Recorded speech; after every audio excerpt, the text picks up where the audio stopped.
Hey guys, tonight we're diving into a decade that partied so hard it forgot to ask if anyone was okay.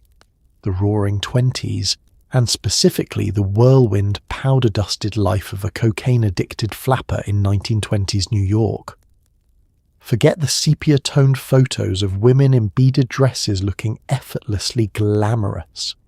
Underneath all that fringe was a woman running on approximately 4 hours of sleep, 3 bathtub gins, and a truly unsustainable amount of cocaine. So before you get comfortable, take a second to like the video and subscribe, but only if you actually enjoy what I do here. I want to say a genuine thank you to the viewer who suggested this one. Your topic ideas seriously shape where this channel goes, and I appreciate it more than you know. And hey, if you'd rather listen than watch, we're now on Spotify too, so check the link in the description if that's more your speed. Now, dim the lights, put on a fan for that soft white noise, get comfortable, and let those eyelids get heavy. Let's pause for a second. Have you ever wondered how an entire generation of women went from corsets to cocaine in under a decade? Did anyone tell them this might be a bad idea? Was the hangover cure really more cocaine? And how exactly did modern woman become code for hasn't slept since Tuesday? Could you dance the Charleston for 6 hours straight on nothing but nerves and bathtub gin? Would you last 1 week in a world where the drugs are legal, the alcohol isn't, and everyone's more concerned with your hemline than your health? And now, congratulations. You've just woken up in 1925. The bed is unfamiliar, your head is pounding, and there's a suspicious amount of glitter on your pillow. Welcome to the party. It never really stops. You blink awake in a cramped Manhattan apartment that smells like gin and cigarette smoke, and it takes you a full minute to remember that Prohibition is supposed to mean nobody's drinking. Nobody told the 1920s. The morning light filters through a curtain that is more decorative suggestion than actual fabric. And somewhere below your window, the city is already roaring, because New York in this decade does not really believe in mornings, only in the long, glittering hangover between one party and the next. Your roommate, a fellow flapper with a name like Dottie or May or something equally peppy, is already up, smoking a cigarette in her slip and reading yesterday's society column out loud like it is scripture. You reach for a glass of water and find instead a half-empty bottle of something that used to be gin and is now mostly regret. Welcome to your Tuesday, or your Thursday. Honestly, at this point the days have stopped introducing themselves. The apartment itself is small, shared, and decorated with the kind of chaotic optimism only 20-something women in a new decade can manage. Silk scarves draped over lampshades, a gramophone that only plays one record because the others got scratched during a party nobody remembers hosting, and a vanity table absolutely buried in powder compacts, lipstick tubes, and one small tin that is doing a lot of quiet, unspoken work in your life. You catch your reflection in the mirror and note, with the detached calm of someone who has done this before, that your mascara has relocated itself somewhere around your cheekbones. This is fine. Everything is fine. The 1920s runs on a very specific kind of fine, the kind that requires several stiff drinks and a firm refusal to examine anything too closely. You were not raised for this life. Your mother wore corsets and attended church twice a week, and would very likely faint dead away if she saw you now. Hair bobbed short, skirt scandalously above the knee, draped across a second-hand chaise like a woman who has never once considered the concept of consequences. But that is rather the point of being a flapper in this particular decade. The old rules, the ones about modesty and patience and waiting quietly for a husband to notice you, got tossed out sometime around the end of the war, along with corsets, chaperones, and the idea that women should sit down and be silent. You're a new kind of woman now, fast-talking, fast-moving, and fast in every sense the neighbours whisper about. The city outside your window agrees with you completely. It is 1925, and New York has decided collectively that the old world burned down in a war nobody wanted to think about anymore, so why not dance? Why not drink? Why not stay up until sunrise doing both? You pull yourself upright, wincing at a headache that feels architecturally significant, and start getting ready for a day that will, statistically speaking, end somewhere far stranger than it began. Because that is simply how it works now. You do not plan your day so much as survive it, one glittering hour at a time, powdered and perfumed and perpetually one bad decision away from a very good story. And somewhere in the back of your mind, quiet enough to ignore, is the small nagging thought that maybe, just maybe, a person cannot keep living like this forever. You silence that thought the same way you silence most inconvenient thoughts these days. You reach for the little tin on the vanity, and the day, whatever is left of it, officially begins. Coffee is for people with functioning nervous systems. You're having something clear, homemade, and faintly reminiscent of paint thinner, straight out of somebody's tub. Breakfast in this new decade is less a meal and more a negotiation with your own liver, conducted at a card table someone has optimistically covered with a lace cloth to make the whole operation feel civilized.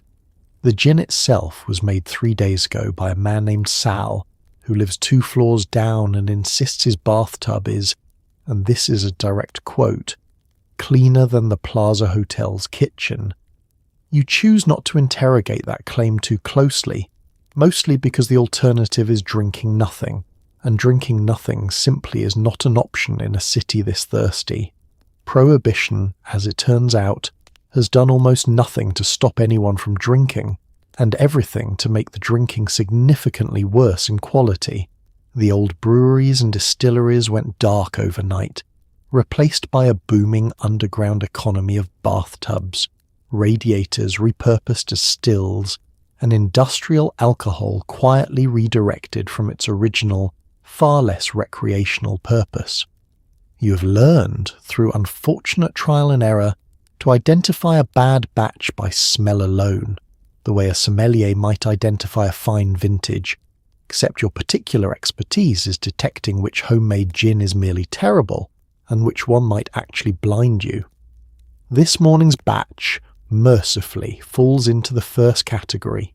You pour a small glass, add a splash of something sweet to mask the worst of the chemical bite, and call it breakfast because technically it contains juniper, which is a plant, and plants are healthy.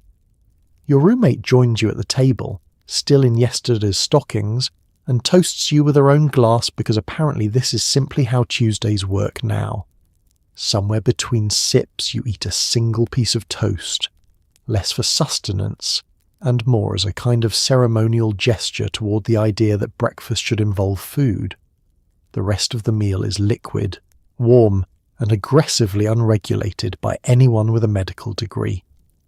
It is astonishing, honestly, how quickly an entire generation adjusted to drinking substances of completely unknown origin before 9 in the morning.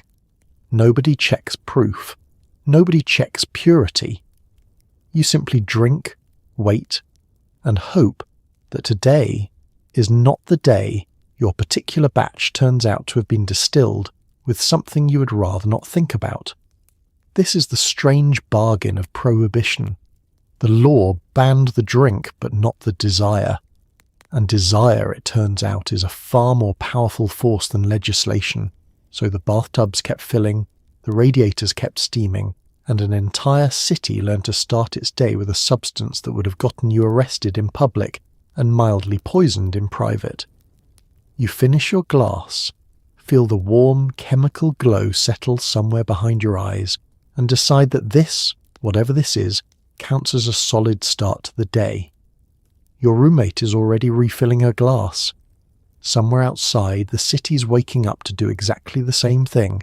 Millions of people quietly breaking the same law over the same watered-down, occasionally toxic gin and calling it civilization.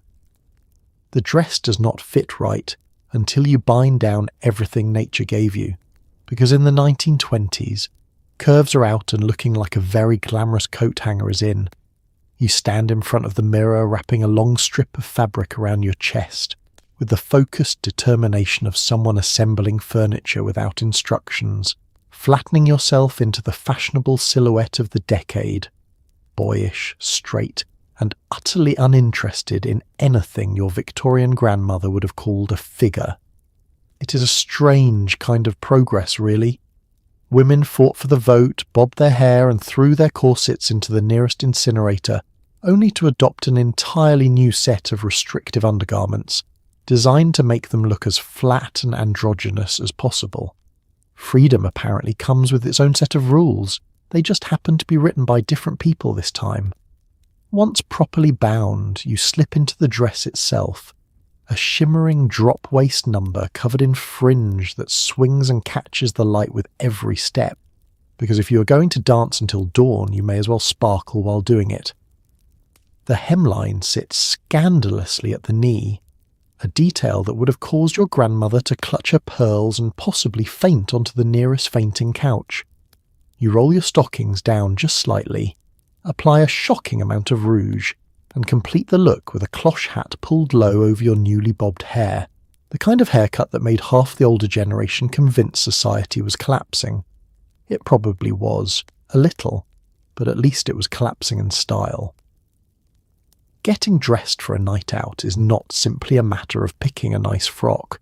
It is armour, costume and statement all at once, a full transformation from ordinary daytime woman into something faster, brighter, and considerably less concerned with what anyone thinks.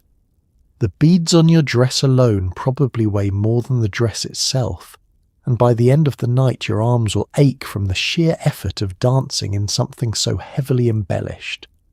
But that is simply the cost of looking this good while doing something this reckless. You dab a bit of perfume behind your ears, check your reflection one final time, and note with satisfaction that you look absolutely nothing like the woman your mother raised. That, more than anything, feels like the whole point. The silhouette is engineered for motion. No restrictive corset boning, no floor-sweeping skirts to trip over, just loose, fringe-covered fabric built specifically for a woman who intends to dance the Charleston until her feet give out. It is, in its own strange way, a very practical fashion choice, wrapped inside a deeply impractical undergarment situation.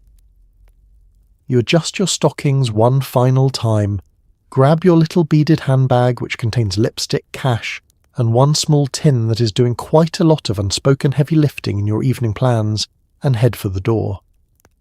Somewhere out there, a speakeasy is waiting, and you intend to make an entrance. Cocaine is not hiding in a back alley. It is sitting in a little tin on your vanity next to your lipstick, sold legally not that long ago and still treated like a spicy little secret. You tap out a small amount onto a hand mirror with the casual efficiency of someone applying face powder, because in your circle, this is roughly the same level of scandal as touching up your rouge. Just a few years back, cocaine was sold openly in pharmacies, marketed as a tonic for fatigue, a remedy for the common cold, and a general pick-me-up for the modern woman with places to be. The laws have tightened somewhat since then, pushing the substance slightly further underground, but slightly is the operative word. Your particular tin came from a very charming, very well-dressed young man who works, allegedly, in imports. You choose not to ask what exactly he is importing, because the answer is sitting right there on your vanity table, and asking questions has never once improved your morning. The ritual itself has become so routine it barely registers as a decision anymore. A small amount before you get dressed, just enough to sharpen the edges of the day and burn off the fog of last night's bathtub gin. It is not, you tell yourself, so very different from a strong cup of coffee, except coffee does not make your heart race quite like this, and coffee has never once made you feel invincible for exactly 45 minutes before dropping you off a cliff you did not see coming. The effect arrives fast, a bright electric clarity that makes the whole apartment seem sharper, funnier, more interesting than it was 5 minutes ago. Your roommate, still nursing her own gin hangover, glances over with mild envy as you practically vibrate with sudden, aggressive enthusiasm for the day ahead. You offer her a bit because sharing is only polite, and within minutes you're both talking rapidly about absolutely nothing, laughing too loud, moving too fast, thoroughly convinced that today, unlike every other day recently, is going to be an excellent one. It is remarkable, honestly, how normalized the whole thing has become. In certain circles, cocaine use before noon is roughly as scandalous as smoking a cigarette in public, which is to say, not scandalous at all, simply modern. The doctors who once prescribed it for nerves and fatigue have mostly stopped, but the habits they built into an entire generation of stressed, overstimulated Americans have not gone anywhere. You finish getting ready with the kind of manic, focused energy that will absolutely not last past lunchtime, humming along to the gramophone, applying lipstick with unnecessary precision, thoroughly convinced you have discovered the secret to a truly excellent morning. You have not. You have simply discovered the very predictable beginning of a very familiar cycle, one that will end, as it always does, several hours from now, in a crash you will blame on absolutely everything except the small tin currently sitting open on your vanity table. Knocking on an unmarked door and muttering a password to a man built like a filing cabinet is just how you get a drink now, and somehow that feels normal. The door in question looks exactly like every other door on this particular block, unremarkable, slightly grimy, giving absolutely no indication that behind it lies one of the most popular illegal drinking establishments in the neighbourhood. You knock 3 times, pause, then once more, a rhythm that was whispered to you weeks ago by a friend of a friend and has apparently not changed since. A small panel slides open at eye level, revealing a pair of extremely unimpressed eyes belonging to a man whose entire job is deciding whether you look trustworthy enough to be handed illegal liquor. You say the password, a slightly ridiculous phrase involving a fictional aunt named Gertrude, and the door swings open into a completely different world. Inside, the air is thick with cigarette smoke and the sound of a live band doing its very best to drown out the general chaos. The lighting is dim, intentionally so, partly for atmosphere and partly because dim lighting makes it considerably harder for anyone peering through a window to identify exactly who is in here breaking federal law. You navigate toward the bar, weaving between couples already dancing despite the early hour, and place your order with a bartender who does not ask for identification, does not ask your name, and absolutely does not ask where the alcohol he is about to hand you actually came from. This particular speakeasy etiquette has become second nature by now, an entire unspoken code of conduct developed collectively by a nation determined to keep drinking no matter what the government says about it. You do not discuss the location outside these walls. You do not bring strangers without a proper introduction. You certainly do not mention names, jobs, or anything remotely identifiable to anyone who has not already proven themselves trustworthy through the sacred ritual of getting properly drunk in your presence at least once before. The whole system runs on a very fragile kind of trust, propped up by bribes to the right police officers and the collective understanding that everyone in this room is equally guilty of the exact same crime. You settle into a booth with friends who arrive before you, order a round of something that tastes suspiciously like it was made in someone's basement, and watch the band launch into a number so lively, half the room abandons their drinks entirely to dance. It is loud, cramped, illegal, and completely, thoroughly wonderful. There is something delicious about the secrecy itself, the shared understanding that everyone here is participating in exactly the same small rebellion, dressed in their finest clothes, drinking their questionably sourced liquor, dancing like the entire concept of consequences simply does not apply within these four walls. Outside, Prohibition agents patrol the streets with genuine enthusiasm for their jobs. Inside, nobody particularly cares. The door will open again in a few minutes for someone else muttering the password of the week, and the whole strange, wonderful, illegal machine will keep humming along exactly as it has every single night since the law tried and spectacularly failed to shut it down. The band never stops, the smoke never clears, and your feet have developed a personality independent of your exhaustion. Midnight in this particular jazz club feels less like a specific hour and more like a permanent state of being, the room existing in some kind of suspended, smoke-filled eternity where time has quietly agreed to stop mattering. The band on stage is composed of 5 men who look like they have not slept in days and play like sleep was never something they needed in the first place. Horns wailing, piano rolling, drums keeping a beat so relentless your pulse has started matching it without your permission. You have been dancing for what feels like hours, though you genuinely could not tell anyone how many, because clocks in places like this seem to function purely as decoration. The floor is packed, bodies moving in that loose, syncopated way this new music seems to demand. Nothing like the stiff, formal dances your parents' generation practiced.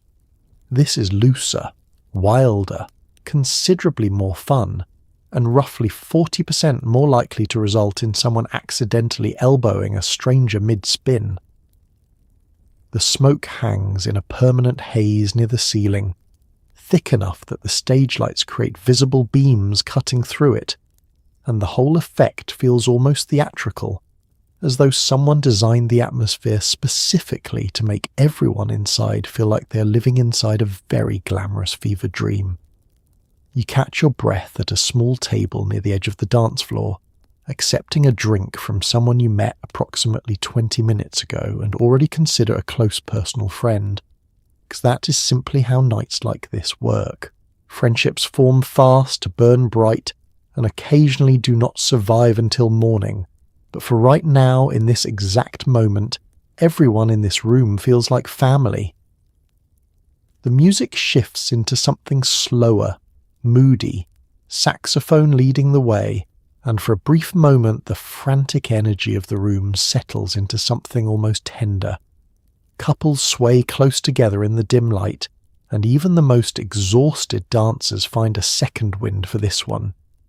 Then the tempo picks back up without warning, because jazz refuses to sit still for long, and suddenly everyone is back on their feet, laughing, spinning, thoroughly committed to squeezing every last drop of energy out of a night that shows absolutely no signs of ending.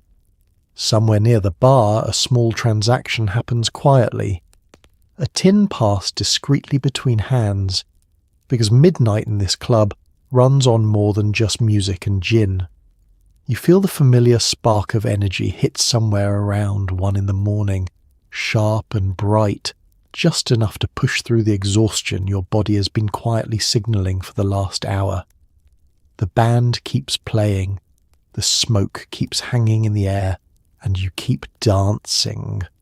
Because stopping, even for a moment, feels like admitting the night might actually have to end eventually, and nobody in this room is prepared to admit that just yet.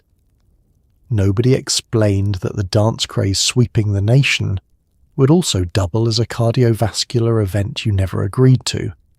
The Charleston, as it turns out, is not so much a dance as it is a full-body athletic endeavour, disguised in sequins, all flailing arms, kicking legs, and a rhythm so fast your feet barely seem to touch the ground between steps.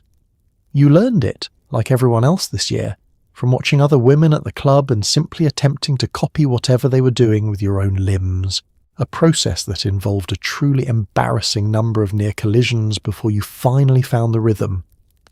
Now, several weeks later, you consider yourself something of an expert, which mostly means you can complete an entire song without falling over, a bar so low it is nearly underground, but genuinely impressive given how the dance actually works.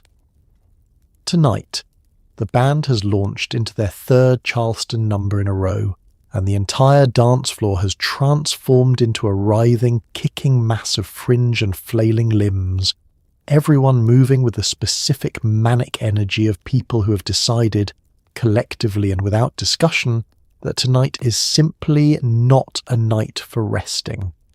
Your lungs are burning somewhere around the 2-minute mark, your calves are screaming their own private protest, and yet you cannot stop. Because stopping mid-song feels like a personal failure in a room full of people who show absolutely no signs of slowing down. The dance itself requires a bizarre combination of stamina and precise timing, arms swinging one direction while your legs kick the opposite way, all while maintaining an expression of effortless, glamorous joy, because looking like you are struggling defeats the entire purpose. Nobody wants to be the woman gasping for air at the edge of the dance floor. Everyone wants to look like this comes naturally, like their bodies were simply built for this exact rhythm, even as sweat ruins their carefully applied makeup, and their beaded dresses grow heavier with every passing minute. You catch your reflection in a nearby mirror mid-kick, and note, with some surprise, that you look absolutely radiant despite feeling like your heart might genuinely give out before the song ends. That is rather the strange magic of the Charleston. It hurts, it exhausts, it leaves you gasping and drenched in sweat by the final note, and somehow none of that matters, because for those 3 minutes you feel completely, gloriously alive in a way that nothing else in your regular, ordinary life ever quite manages. The song finally ends to raucous applause, and you collapse into the nearest chair, chest heaving, legs trembling, absolutely determined to catch your breath just long enough to do the whole thing again, the moment the band starts up their next number. Someone hands you a drink. You down it gratefully.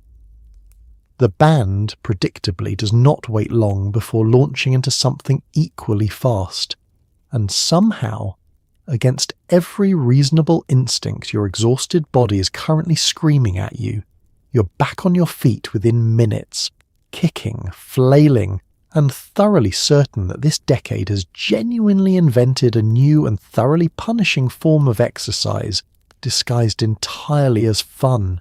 Cocaine is sold over the counter at the pharmacy for tonics, tooth powder and energy, which is a very polite way of saying the entire city is medicated. You duck into the little shop on the corner near your apartment, the one with the neat rows of brown glass bottles, and the chemist who has known your face for months now without ever asking too many questions. The shelves are lined with products that would raise considerable alarm decades from now. Tonics promising renewed vigour, tooth powders boasting numbing, refreshing properties, and small tins marketed for headaches, fatigue, and general nervous exhaustion, all containing the exact same ingredient currently sitting in your own vanity drawer at home. It is a strange kind of open secret, the way an entire industry has built itself around selling a drug that everyone quietly understands is doing considerably more than curing a simple headache. The chemist behind the counter greets you by name, wraps your purchase in brown paper without a flicker of judgment, and rings you up as casually as if you had just bought a bar of soap. This is, after all, entirely legal, or close enough to it that nobody in this shop feels particularly uneasy about the transaction. The tonic bottles use flowery, vague language, promising to restore energy and banish fatigue, careful never to specify exactly why the customer feels quite so restored after a single dose. You purchase your usual, tuck it into your handbag alongside a fresh tube of lipstick, and step back out onto the street feeling entirely unremarkable, because nothing about this errand has felt remotely scandalous. That is the peculiar thing about this particular decade. The substance destroying your sleep schedule, Your nerves, and quite possibly your septum, is sold in the same establishment as toothpaste and cough drops, marketed with the same cheerful, wholesome language used to sell absolutely everything else on these shelves. Doctors prescribe it for nerve troubles. Dentists use it to numb aching gums. Society women take it for energy before long nights out, and nobody involved in any of these transactions seems particularly alarmed, because the dangers have not yet been fully understood, or at least not widely discussed in polite company. You walk home along the busy avenue, passing other women who very likely made the exact same stop at the exact same chemist earlier this week. All of you moving through your days with a little extra spark courtesy of a substance sold as casually as chewing gum. It occurs to you, briefly, that a generation from now, people might look back at this entire arrangement with genuine horror, wondering how an entire society decided cocaine belonged on the same shelf as tooth powder. But that thought does not linger long, because right now, today, in this particular moment, buying it feels about as remarkable as buying a newspaper. You tuck the little package deeper into your handbag, pick up your pace toward home, and think, with the specific confidence of someone who has not yet learned better, that surely a society this casual about the whole thing must know something you do not. He has got a nice car, a nicer suit, and a business model that could get him shot, which somehow makes him more attractive, not less.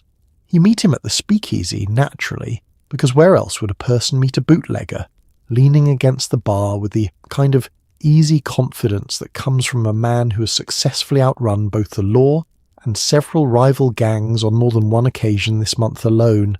His name, he tells you, is Jimmy, though you privately suspect that is not entirely accurate, and you decide almost immediately that you do not particularly care.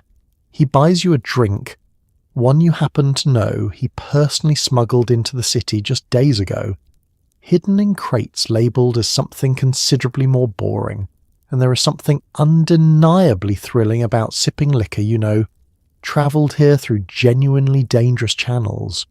He talks about his work with the casual confidence of a man discussing an entirely legitimate profession, mentioning warehouses, shipping routes, and certain police officers who apparently require what he politely calls a monthly consideration to maintain their sudden, convenient blindness.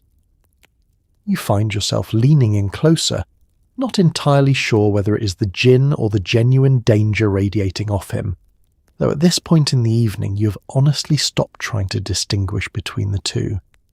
He is handsome in the specific way dangerous men often are. Sharp suit, sharper smile, and eyes that dart toward the door every so often out of what you assume is professional habit rather than actual nervousness.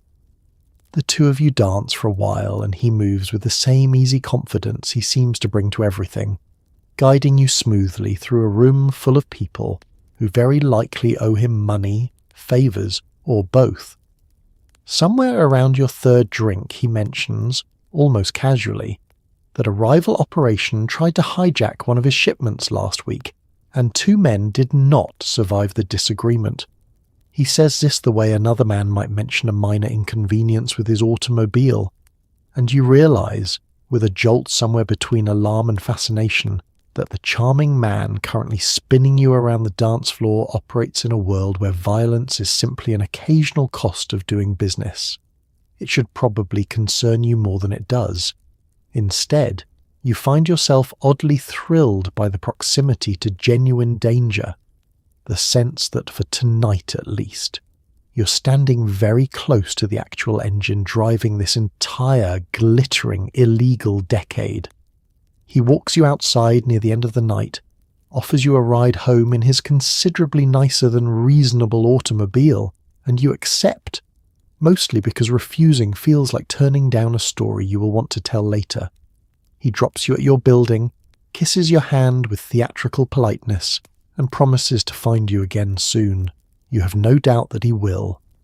Men like Jimmy always seem to know exactly where to find the women who find them interesting, And right now, standing on your stoop watching his car disappear into the New York night, you are fairly certain you've just made a decision your mother would find genuinely alarming. You take a bump specifically to undo last night's bathtub gin, discover this is a terrible plan, and do it anyway. Your head is pounding with the specific, punishing rhythm of a hangover earned through genuinely irresponsible drinking. And someone, possibly your roommate, possibly some half-remembered piece of advice from a friend, once told you that a little cocaine works wonders for a rough morning. So you try it, tapping out a small amount with hands that are shaking slightly more than you would like to admit, and wait for the promised miracle cure to kick in. It does, in a sense, sharpen things considerably, cutting through the fog and nausea with a bright electric jolt that makes the room suddenly feel far too vivid for how fragile your body currently feels. Your headache does not disappear so much as get temporarily overpowered, shoved aside by a racing heart and a sudden, urgent need to talk very quickly about absolutely nothing in particular. You pace around the apartment, suddenly full of restless energy despite having slept maybe 3 hours, chattering to your equally hungover roommate about plans for the day that you both know, deep down, you have no actual intention of following through on. This is the strange, dishonest bargain cocaine offers on mornings like this. It does not cure the hangover. It simply layers a second, entirely different kind of unwellness directly on top of the first, jittery and anxious where the hangover was sluggish and nauseous, trading one uncomfortable state for another while convincing you, at least for a little while, that you feel genuinely better. You do not. Your stomach still churns from last night's questionable gin. Your hands still shake, though now from an entirely different chemical source. Your heart races in a way that feels less like energy and more like your body quietly signalling some serious concern about the choices you have made in the last 12 hours. But you push through it anyway, getting dressed, applying makeup with hands that will not quite cooperate, because the day has plans regardless of how your body currently feels about participating in them. By early afternoon, the cocaine has worn off entirely, leaving you feeling somehow worse than when you started, exhausted, irritable, and freshly aware of exactly how rough last night's drinking actually was. Your roommate, in the next room, appears to be experiencing an identical crash. The two of you moving through the apartment like a matched pair of extremely fashionable ghosts. It occurs to you, in a rare moment of clarity, that perhaps combining an illegal stimulant with an illegal depressant is not, in fact, a particularly effective strategy for feeling better. You file this realization away in the same mental drawer where you keep most of your other inconvenient realizations these days, quietly, without much further examination, and reach for a glass of water instead, which, notably, is the one thing you probably should have reached for hours ago. You are a white flapper in a club that only lets black performers on stage, and even through your haze you can feel how upside down that arrangement is. The Cotton Club glitters with an almost theatrical grandeur, plush velvet booths, elaborate stage sets, and a house band so extraordinarily talented that even in your current state, several drinks deep and buzzing gently from an earlier bump, you find yourself genuinely captivated by the sheer skill on display. The performers move with a precision and energy that puts every amateur Charleston attempt on every other dance floor in the city to absolute shame, and the audience, exclusively white, dressed in furs and fine suits, applauds enthusiastically from tables the performers themselves would not be permitted to sit at. You notice this arrangement almost immediately. The strange, uncomfortable contradiction of a club built entirely around black artistry, while enforcing a whites-only policy for anyone paying to watch it. Nobody around you seems particularly bothered by this. Conversations continue about dresses, drinks, and gossip, entirely unaffected by the obvious unfairness playing out in plain view.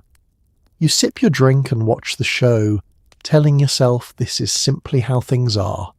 The same easy dismissal an entire generation of otherwise progressive modern young women somehow manage to apply to this particular injustice while considering themselves thoroughly liberated in every other respect. The band launches into a number so lively half the club abandons their tables to dance, and for a moment the sheer joy of the music overrides the discomfort you felt just minutes earlier. That too is rather the point of a place like this. The music is genuinely, undeniably extraordinary, talented enough to make people momentarily forget, or choose not to think about, the deeply unequal arrangement making the whole evening possible. You dance for a while with a friend, laughing, spinning, thoroughly enjoying yourself in the specific carefree way this decade seems to encourage in its more privileged residents.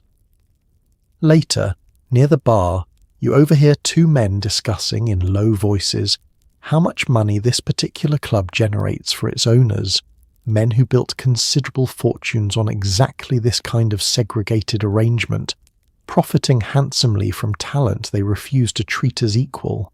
You feel a small, uncomfortable pang somewhere beneath the gin and cocaine haze, a flicker of awareness that something about tonight does not sit quite right. But the band starts another number, bright and irresistible, and the feeling gets swept away along with everything else that might otherwise slow down a night like this. You dance until your feet ache, drink until the uncomfortable thoughts blur nicely at the edges, and eventually stumble out into the New York night feeling thoroughly entertained and only vaguely troubled. The specific combination this particular decade seems to specialize in producing. The performers, meanwhile, pack up their instruments and head home through a very different New York than the one you're about to return to, one with considerably fewer options, considerably less glamour, and absolutely none of the applause currently still ringing pleasantly in your ears.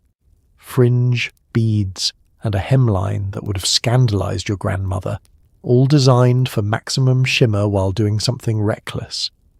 Your closet, if you can even call it that given the size of your apartment, has become a small shrine to a very specific kind of engineered chaos, dresses hung shoulder to shoulder, each one dripping with some combination of fringe, sequins, or hand-sewn beading that took some poor seamstress considerably longer to produce than you spent actually paying for it. You run your hand along the row, considering tonight's options with the seriousness other women might apply to choosing a husband. There is the silver one, heavy with beading that catches the light beautifully, but weighs enough to leave bruises on your collarbone by evening's end.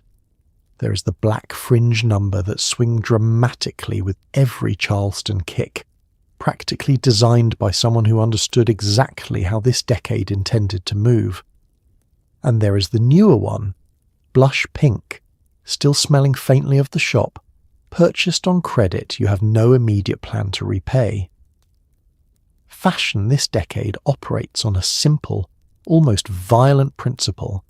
Whatever restricted the women who came before you must be abolished immediately and replaced with something considerably more scandalous. Corsets, gone. Ankle-length skirts, gone. The general expectation that a woman's silhouette should suggest anything resembling traditional curves, also thoroughly gone.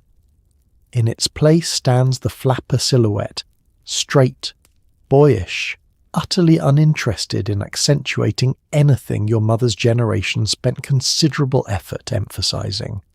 You bind yourself flat, as always, then slip into the chosen dress, feeling the fringe settle against your legs with a satisfying shimmer. The whole outfit is built for motion in a way that feels almost aggressive. No restrictive boning, no floor-sweeping fabric to trip over, nothing standing between you and several hours of increasingly reckless dancing.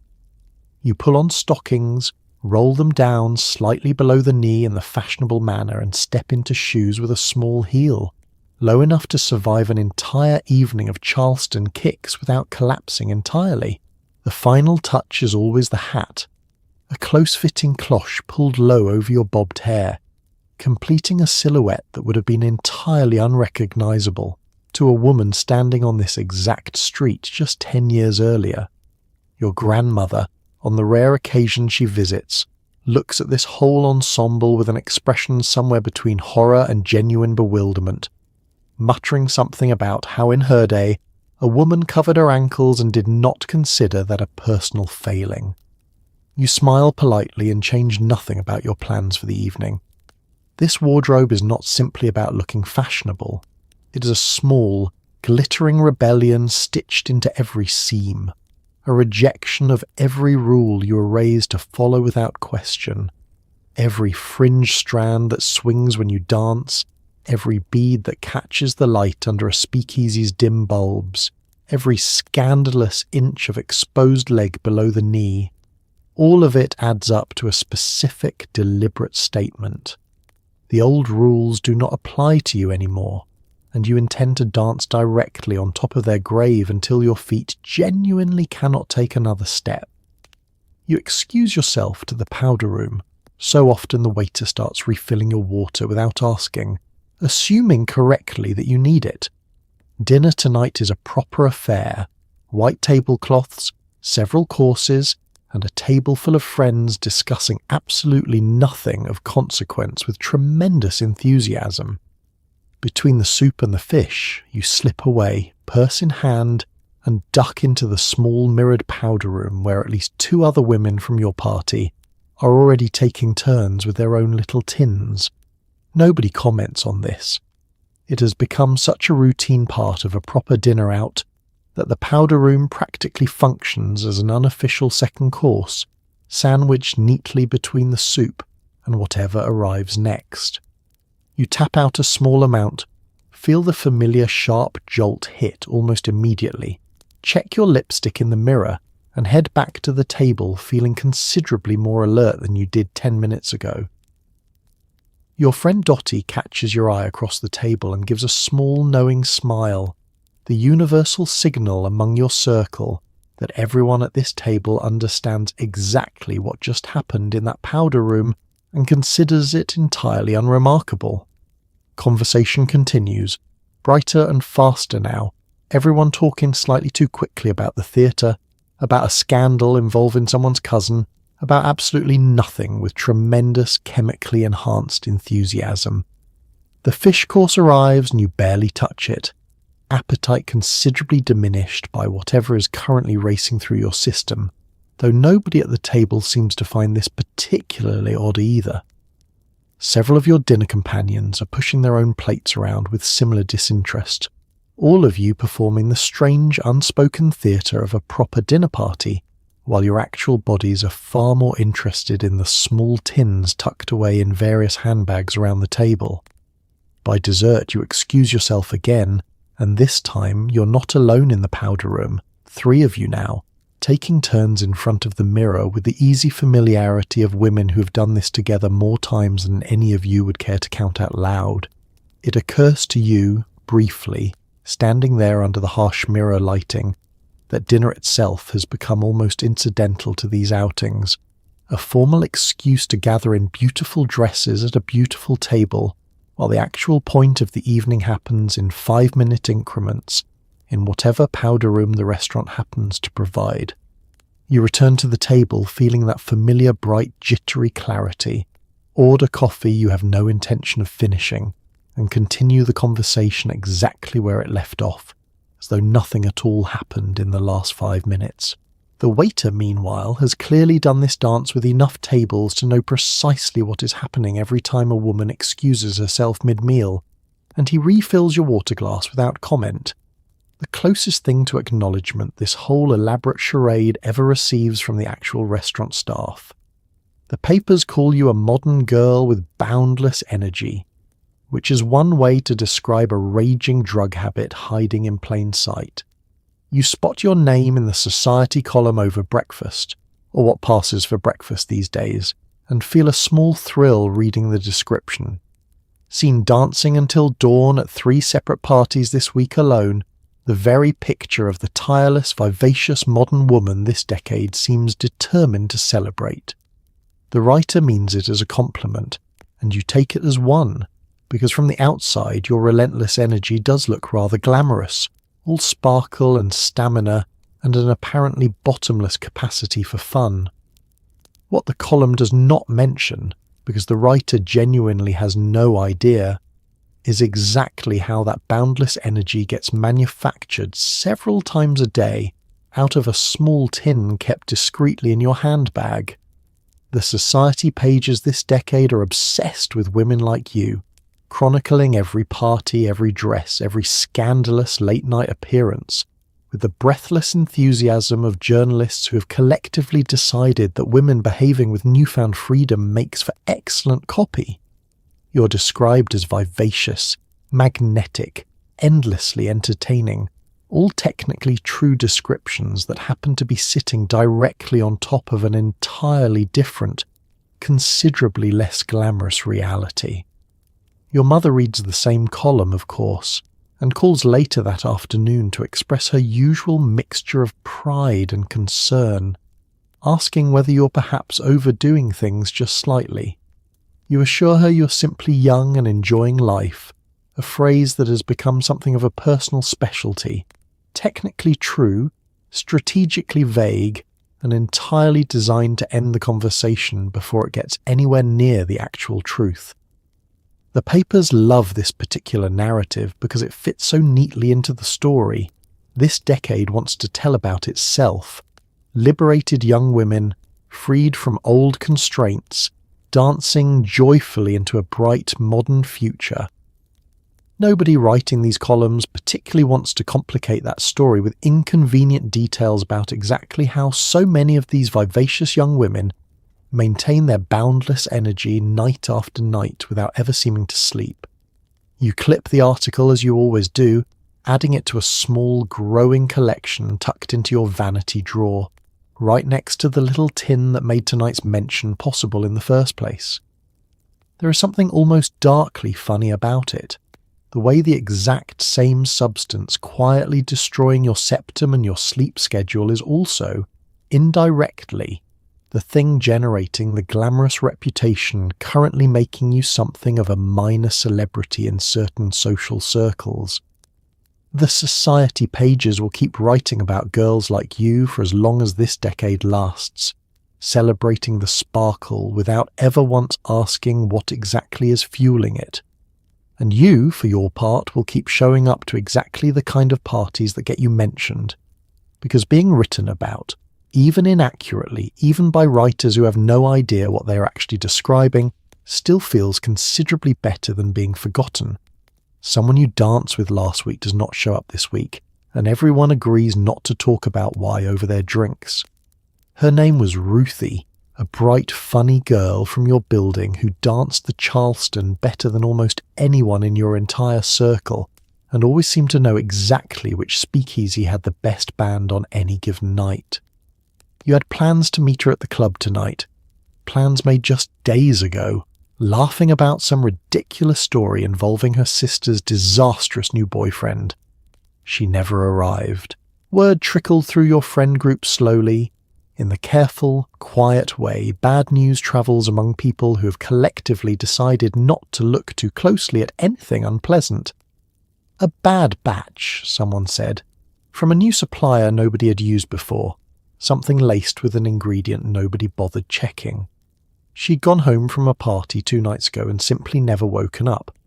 The details remained frustratingly vague, because nobody involved particularly wants to explain to the police exactly where the substance came from, and the doctor who eventually examined her seemed content to note something vague about heart failure, without asking too many follow-up questions himself. You sit at your usual table tonight, the band playing the same lively numbers as always, and notice that nobody has mentioned Ruthie's name once since you arrived. A silence that feels louder somehow than if everyone had simply started sobbing into their drinks. Someone orders another round.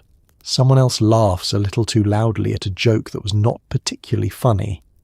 This is, you realise, precisely how your circle handles this particular kind of loss. Quietly, quickly, and with considerable effort toward returning to normal as fast as humanly possible. Because sitting with the alternative feels like admitting something none of you are prepared to admit just yet. You think about the little tin in your own handbag, the one you purchased from a slightly different source than usual just last week, because your regular supplier was temporarily out. You think about how easily this could have been you, how the substance sitting quietly against your hip right now carries exactly the same unregulated, untested risk that apparently killed a woman you danced beside just 7 days ago. The thought sits uncomfortably in your chest for exactly as long as it takes the band to finish their current number, and then, almost without deciding to, you push it aside the same way everyone else at this table has pushed aside their own version of the exact same thought. Someone suggests dancing. You agree, mostly because standing still feels considerably worse than moving right now, and within minutes you're back on the floor, laughing, kicking, thoroughly determined to outrun whatever uncomfortable feeling was threatening to catch up with you at that table.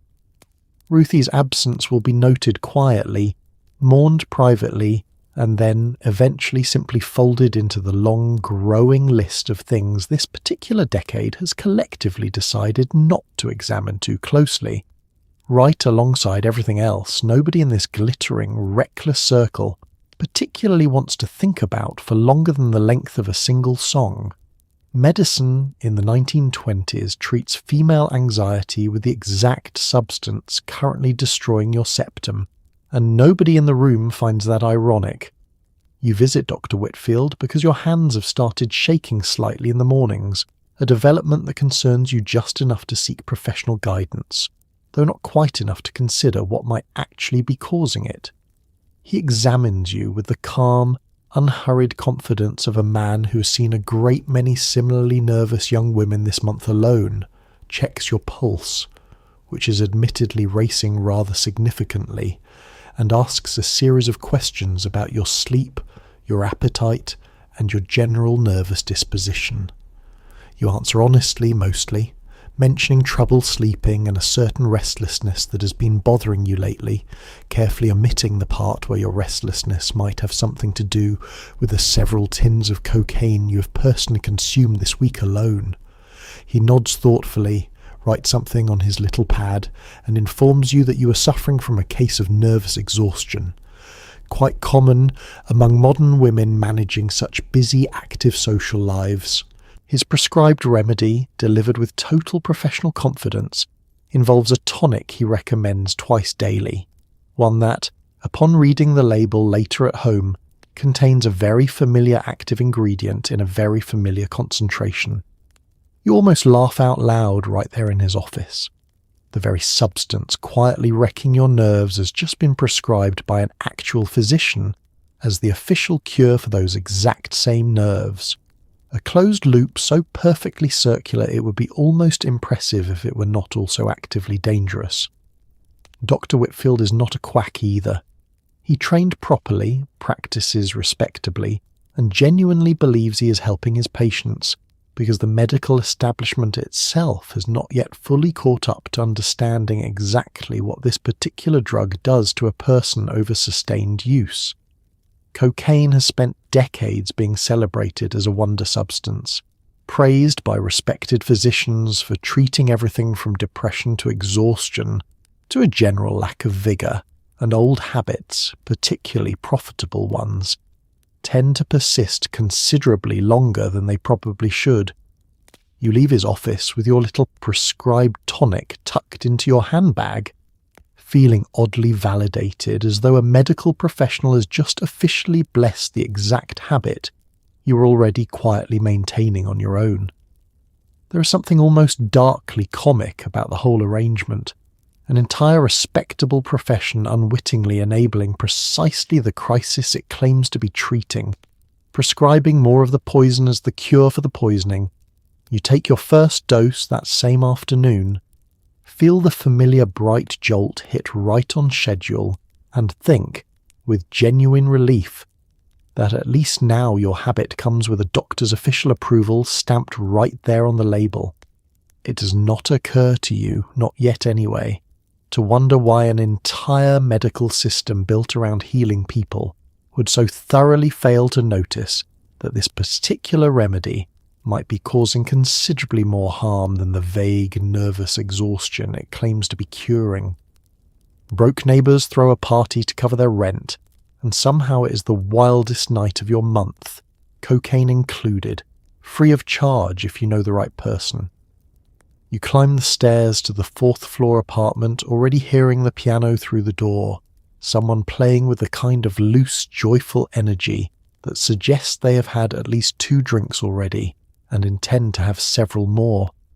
Rent parties have become something of an institution this year, a wonderfully practical solution invented by people considerably poorer than your own circle, but attended eventually by absolutely everyone once word gets around that a particular gathering has good music and cheap liquor. The concept is simple enough. Someone cannot cover this month's rent, so they charge a small fee at the door, hire whoever happens to be available to play piano, and let the resulting party cover the difference. You pay your fee to a man standing just inside the door, hand him a few coins, and step into an apartment considerably smaller and shabbier than your own, packed wall to wall with people dancing in a space that was clearly never designed to hold this many bodies at once. The piano player is genuinely extraordinary, better than several paid performers you have seen at fancier clubs across town, playing with a raw, unpolished energy that somehow suits this cramped, sweaty apartment, far better than any formal stage ever could. You squeeze through the crowd toward the kitchen, where someone is dispensing homemade liquor from an assortment of mismatched jars, and accept a drink that tastes considerably rougher than anything served at your usual haunts.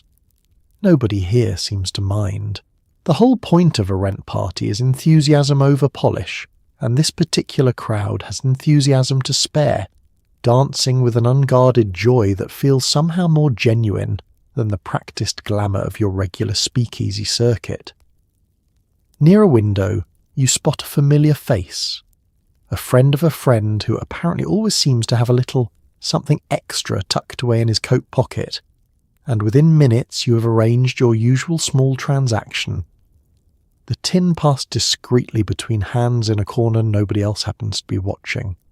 The energy in the room somehow climbs even higher after that, the whole apartment now vibrating with the specific, electric joy of an evening running entirely on borrowed liquor, borrowed talent, and several small tins of borrowed confidence. You dance until the floorboards genuinely start to creak, alarmingly beneath the collective weight of everyone bouncing along to the music, and someone jokes that the whole building might collapse before rent gets properly paid. A joke that lands considerably funnier than it probably should given everyone's current chemical state. By the time you finally stumble back down the stairs and out onto the street, the sun is beginning its slow climb, and you realise you have just spent your night helping a stranger cover their rent while having quite possibly the most genuinely fun evening of your entire month. There is something almost beautiful about that particular arrangement, an entire neighbourhood's economic desperation transformed, at least for one night, into pure, unfiltered joy. Supply runs dry, prices spike, and you learn just how much of your personality was chemically assisted. It starts innocently enough, your usual supplier mentioning that things are a little tight this week, some trouble with a shipment, nothing to worry about, check back in a few days. A few days pass.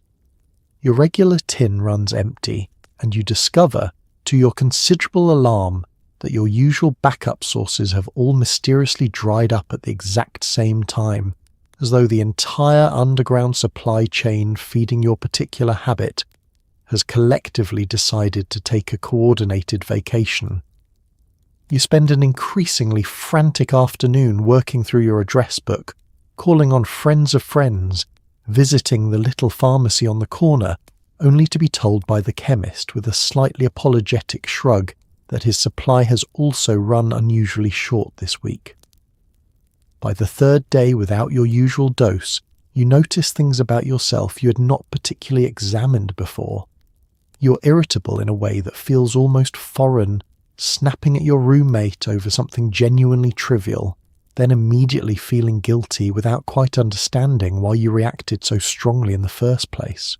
Your energy, normally so reliably bright and sparkling, has flattened into something heavy and grey, and you find yourself struggling to summon enthusiasm for even your favourite activities, dancing, gossip, the usual parade of parties that normally feels effortless. You had genuinely believed, up until this exact week, that your vivacious personality was simply who you were, a naturally bright, endlessly energetic woman who happened to enjoy a little something extra now and then.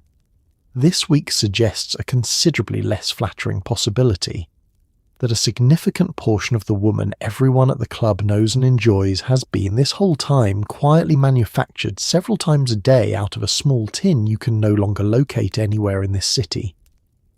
Your friend Dottie, apparently facing the exact same drought, seems similarly subdued when you finally see her, both of you sitting at your usual table without your usual sparkle, drinking gin that suddenly tastes considerably less exciting without its usual chemical companion. Prices, when supply finally starts trickling back in toward the end of the week, have climbed dramatically, and you find yourself paying nearly double what you paid just 7 days ago, a price increase you accept without much protest, because by this point you would apparently pay almost anything to feel like yourself again. When you finally get your hands on a fresh tin, the relief that washes over you feels disproportionate to the situation, more like recovering from a genuine illness than simply resuming a recreational habit. You take your first dose in nearly 4 days and feel the familiar bright clarity flood back in, along with a wave of relief so intense it borders on unsettling. It occurs to you, in a brief flash of clarity you will conveniently forget by tomorrow morning, that a substance capable of making you feel this fundamentally different in its absence might not, in fact, be quite as harmless as you have spent the last several months telling yourself it is. Prohibition agents raid the club mid-song, and you learn that running in heels while high is a skill nobody teaches but everybody in this city has mastered. The band cuts off mid-note the moment the shouting starts, someone yelling about federal agents, and within seconds the entire glittering packed dance floor transforms into an absolute stampede of panicked flappers and their equally panicked companions all attempting to locate the nearest exit simultaneously. You grab your friend's hand and move fast, heart already pounding from the earlier bump you took, now pounding considerably harder for entirely different, considerably less pleasant reasons. Agents in dark coats push through the crowd near the front entrance, and you catch a glimpse of the club owner arguing loudly with one of them near the bar, a conversation that will very likely end with a payment changing hands, though not quickly enough to stop this particular raid from proceeding. You and your friend duck toward the back, past the kitchen, through a narrow service hallway that reeks of spilled gin and desperation, following a small crowd of similarly panicked patrons who apparently know this particular escape route better than you do. Someone ahead of you trips in her heels and goes down hard, and 2 strangers haul her back up without breaking stride, because tonight, apparently, is a night for looking after each other regardless of whether you have ever actually met. You burst out through a back door into an alley, cold night air hitting your overheated, sweat-dampened skin, and keep running, heels clicking rapidly against cobblestones, until you've put several blocks between yourself and the club. Your friend is laughing, somewhat hysterically, the specific laughter of someone whose body cannot quite decide whether tonight was terrifying or thrilling, and honestly, you feel exactly the same confused mixture yourself. Behind you, the raid presumably continues, agents seizing whatever liquor they can find, taking names, possibly arresting a few unlucky souls who didn't move quite fast enough, or who happened to be standing too close to something clearly illegal when the agents arrived. You will hear about it tomorrow, second-hand, through the usual network of gossip that seems to relay this information faster than any actual newspaper. Someone got arrested, someone else bribed their way out on the spot. The club itself will likely reopen within days because raids like this rarely shut anything down permanently, functioning more as a kind of occasional tax on the whole illegal operation rather than any genuine deterrent.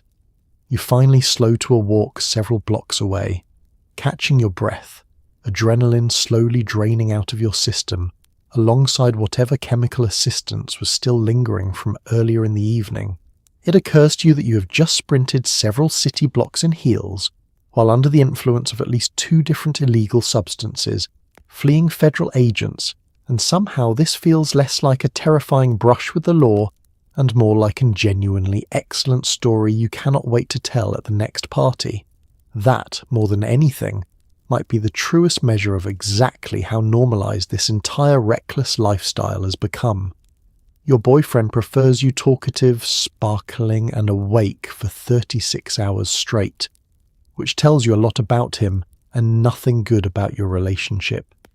He calls you his favourite version of yourself on nights when you have had a little extra help, staying bright and alert. A comment he means as a compliment, and one you have, until fairly recently, taken as exactly that. Tonight, sitting across from him at dinner, you notice something you'd not quite let yourself notice before. The way his attention sharpens considerably whenever you're talking fast, laughing loud, practically vibrating with chemically manufactured enthusiasm, and the way that a same attention drifts, almost visibly, whenever you're simply tired, quiet, or genuinely, unremarkably yourself. He does not say this outright, not exactly, but the pattern has become impossible to ignore once you actually start paying attention to it. On your quieter evenings, the ones where you have not indulged in your usual pick-me-up before heading out, he seems mildly disappointed, asking if you are feeling all right, suggesting perhaps a little something might help you loosen up a bit before the party. You've started to wonder, somewhere in the back of your mind you generally prefer to keep firmly closed, whether he actually likes you, the person, or whether he simply likes the particular, artificially bright version of you that shows up most reliably after a visit to the powder room. Tonight he orders you another drink before you have finished your first, mentions casually that his friend Charlie has a fresh supply if you are running low, and watches you with obvious, undisguised anticipation as you excuse yourself briefly to freshen up. You return from the powder room feeling that familiar spark, and his whole demeanour shifts immediately, leaning in closer, laughing louder at your jokes, suddenly considerably more interested in whatever story you're currently telling, with far too much enthusiasm. It is a small thing, almost invisible if you are not specifically looking for it, but once noticed it becomes very difficult to unnotice. He's not in love with you exactly. He's in love with the version of you that requires regular chemical maintenance to maintain. The sparkling, tireless, endlessly entertaining flapper who never seems to run out of energy or enthusiasm for a good time. The quieter, more ordinary version of you, the one who occasionally wants a calm evening or an early night, seems to genuinely bore him, and he has never once bothered hiding that particular preference especially well. You sit with this uncomfortable realization for the rest of dinner, nodding along to his stories while privately turning the thought over and over, examining it from every angle, trying to decide whether this observation actually changes anything about your current arrangement. It probably should. Relationships built on a constant, exhausting performance of borrowed energy rarely tend to hold up particularly well once the performance inevitably falters. But acknowledging that fully would require considerably more honesty than you currently feel equipped to manage, So instead, you simply file the observation away alongside all your other inconvenient realizations, order another drink, and continue being exactly the sparkling wired version of yourself that everyone at this table apparently prefers. Somewhere around your third day without sleep, the room starts breathing on its own, and you start wondering if this is the part where things go wrong. It began innocently enough, a party that ran a little later than usual, followed by another party the next night, followed by a third night. You honestly cannot account for particularly well, each one requiring its own small chemical boost to keep you sparkling through until dawn. Now it is somewhere around 4 in the morning on what you believe is the third consecutive night without proper sleep, and your apartment has developed a strange, unsettling quality where the shadows in the corners seem to shift slightly whenever you're not looking directly at them. Your roommate went to bed hours ago, mumbling something about how you look genuinely terrible and should probably consider doing the same, advice you dismissed at the time and are now beginning to reconsider with growing unease. Your heart has been racing steadily for longer than feels entirely normal, a persistent, uncomfortable flutter that no longer responds to the usual dose the way it did just yesterday, requiring more and more just to summon even a fraction of your usual bright clarity. You sit at your small kitchen table, hands trembling slightly, and notice that the wallpaper pattern near the window appears to be moving, a slow, subtle, crawling motion that you know somewhere in the rational corner of your exhausted mind cannot actually be happening. This knowledge does not particularly help. You blink hard several times, and the pattern settles back into stillness, though you remain genuinely uncertain whether it actually stopped or whether your own attention simply shifted elsewhere. Your thoughts have taken on a strange, looping quality, circling back over the same few worries again and again without ever quite resolving anything, a mental treadmill you cannot seem to step off no matter how hard you try. You consider briefly taking another small dose, purely to push through this uncomfortable feeling, and then catch yourself, hand already halfway to the little tin, wondering with a flash of genuine alarm exactly how you got to a place where your automatic response to feeling this thoroughly unwell is simply more of the exact substance causing the feeling in the first place. You set the tin down, unopened, and instead force yourself to drink a full glass of water, sitting very still at the table, waiting for your racing heart to slow to something resembling a normal rhythm. It takes considerably longer than you would like.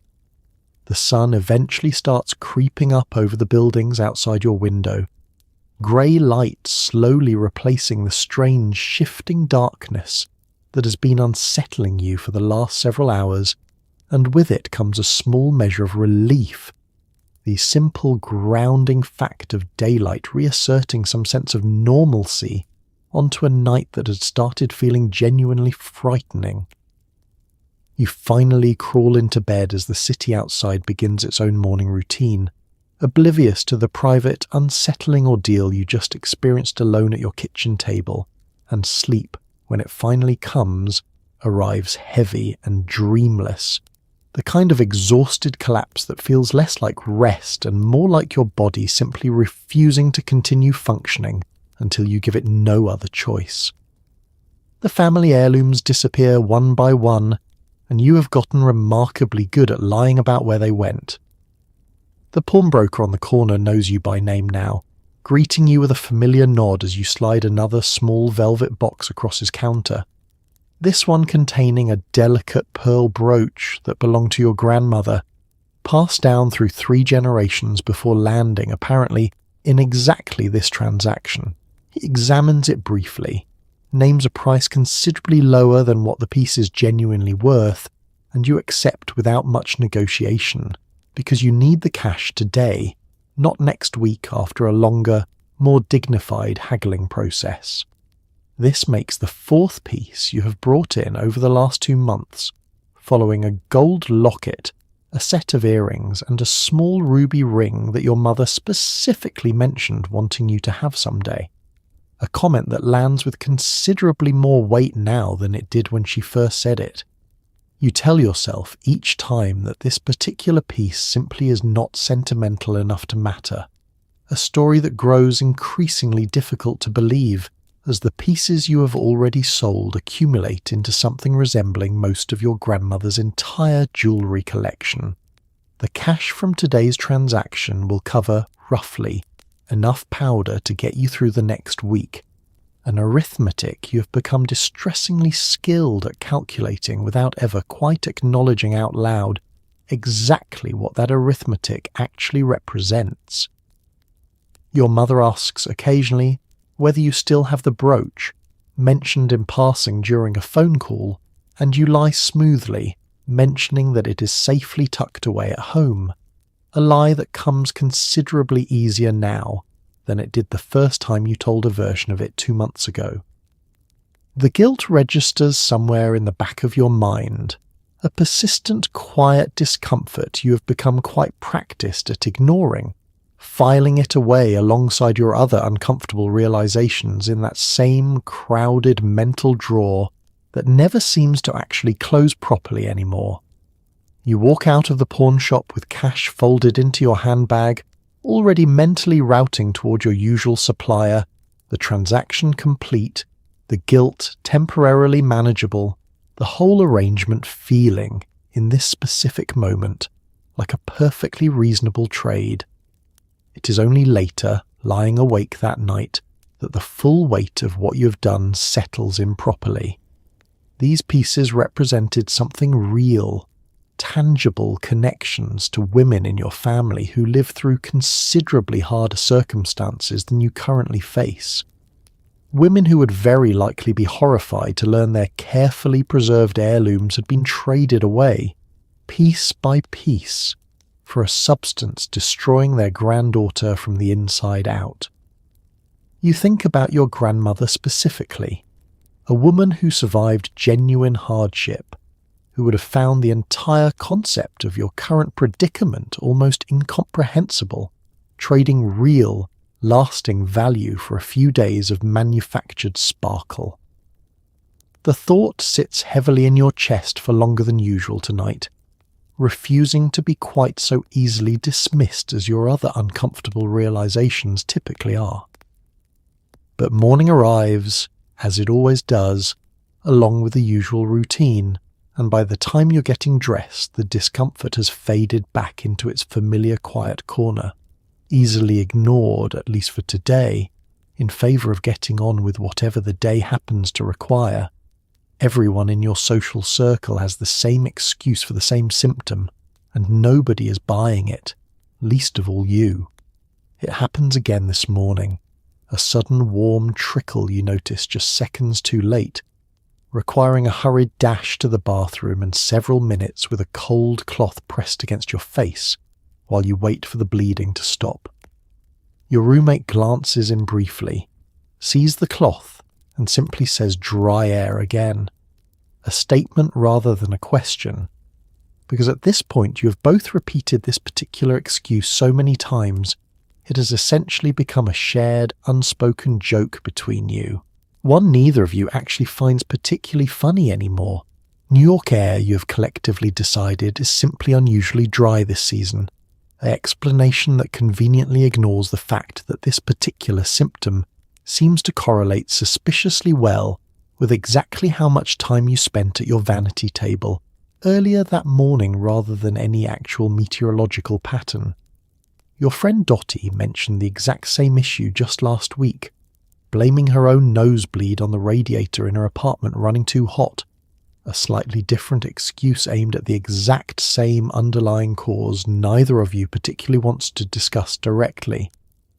You have started noticing other things too, small changes you would rather not examine too closely, a persistent stuffiness that never quite clears, a strange numbness along one side of your nose that seems to be spreading gradually further with each passing month, and an increasingly frequent metallic taste that lingers long after your morning routine is finished. None of this feels particularly alarming in isolation, each individual symptom easily explained away by weather, allergies, or general seasonal unpleasantness. Taken together, however, they form a pattern that becomes increasingly difficult to ignore no matter how creative your excuses become. You mention the nosebleeds to your mother during one of her regular phone calls, and she suggests with genuine concern that perhaps you should see a doctor about it. A suggestion you deflect easily, mentioning the dry air excuse yet again. An explanation she accepts without further question, because she has no particular reason to suspect the actual cause hiding behind it. That evening, getting ready for another night out, you catch your reflection in the mirror and really notice for the first time in a while, that something about your face looks subtly different than it did just a few months ago. A certain hollowness settling in around your eyes, a slight puffiness along your nose that no amount of powder seems to fully disguise anymore. You dab a bit more concealer along the affected area, adjust the angle of your hat slightly to cast a flattering shadow, and decide, as you have decided many times before, that this is simply a temporary side effect of the dry New York climate, one that will presumably resolve itself once the weather eventually shifts. It will not, of course, resolve itself, not while the actual underlying cause continues sitting quietly in a small tin on your vanity table, replenished regularly, applied faithfully, doing considerably more damage to your body than any weather pattern in this city could ever realistically manage on its own. Rumours swirl about the stock market, but you are too busy chasing your own high to notice the whole decade is about to end violently. Your friend's husband mentioned something over dinner about the market looking shaky, a comment delivered with genuine concern that lands in your current mental state with roughly the same weight as a comment about the weather. You nod politely, sip your drink, and steer the conversation back toward considerably more interesting topics, namely the party you're all attending late at night, and whether the band booked for the occasion will be as good as advertised. Financial anxiety belongs to a category of concern you have become quite skilled at deprioritizing, filed neatly alongside your other uncomfortable realizations in that same crowded mental drawer. This particular worry feeling especially distant and abstract compared to your considerably more immediate concerns about tonight's outfit and whether your usual supplier will have fresh stock available. Newspapers occasionally mention troubling economic signs, articles you skim past on your way to the society pages, because frankly, the society pages contain considerably more relevant information about your actual life than whatever complicated financial machinery might be quietly grinding away somewhere far above your usual sphere of interest. Your own finances, you have noticed vaguely, have grown somewhat precarious lately, though you attribute this primarily to your own spending habits rather than any broader economic pattern. The jewellery sales and mounting credit at various speakeasies feeling like isolated personal choices rather than symptoms of anything larger happening across the entire country.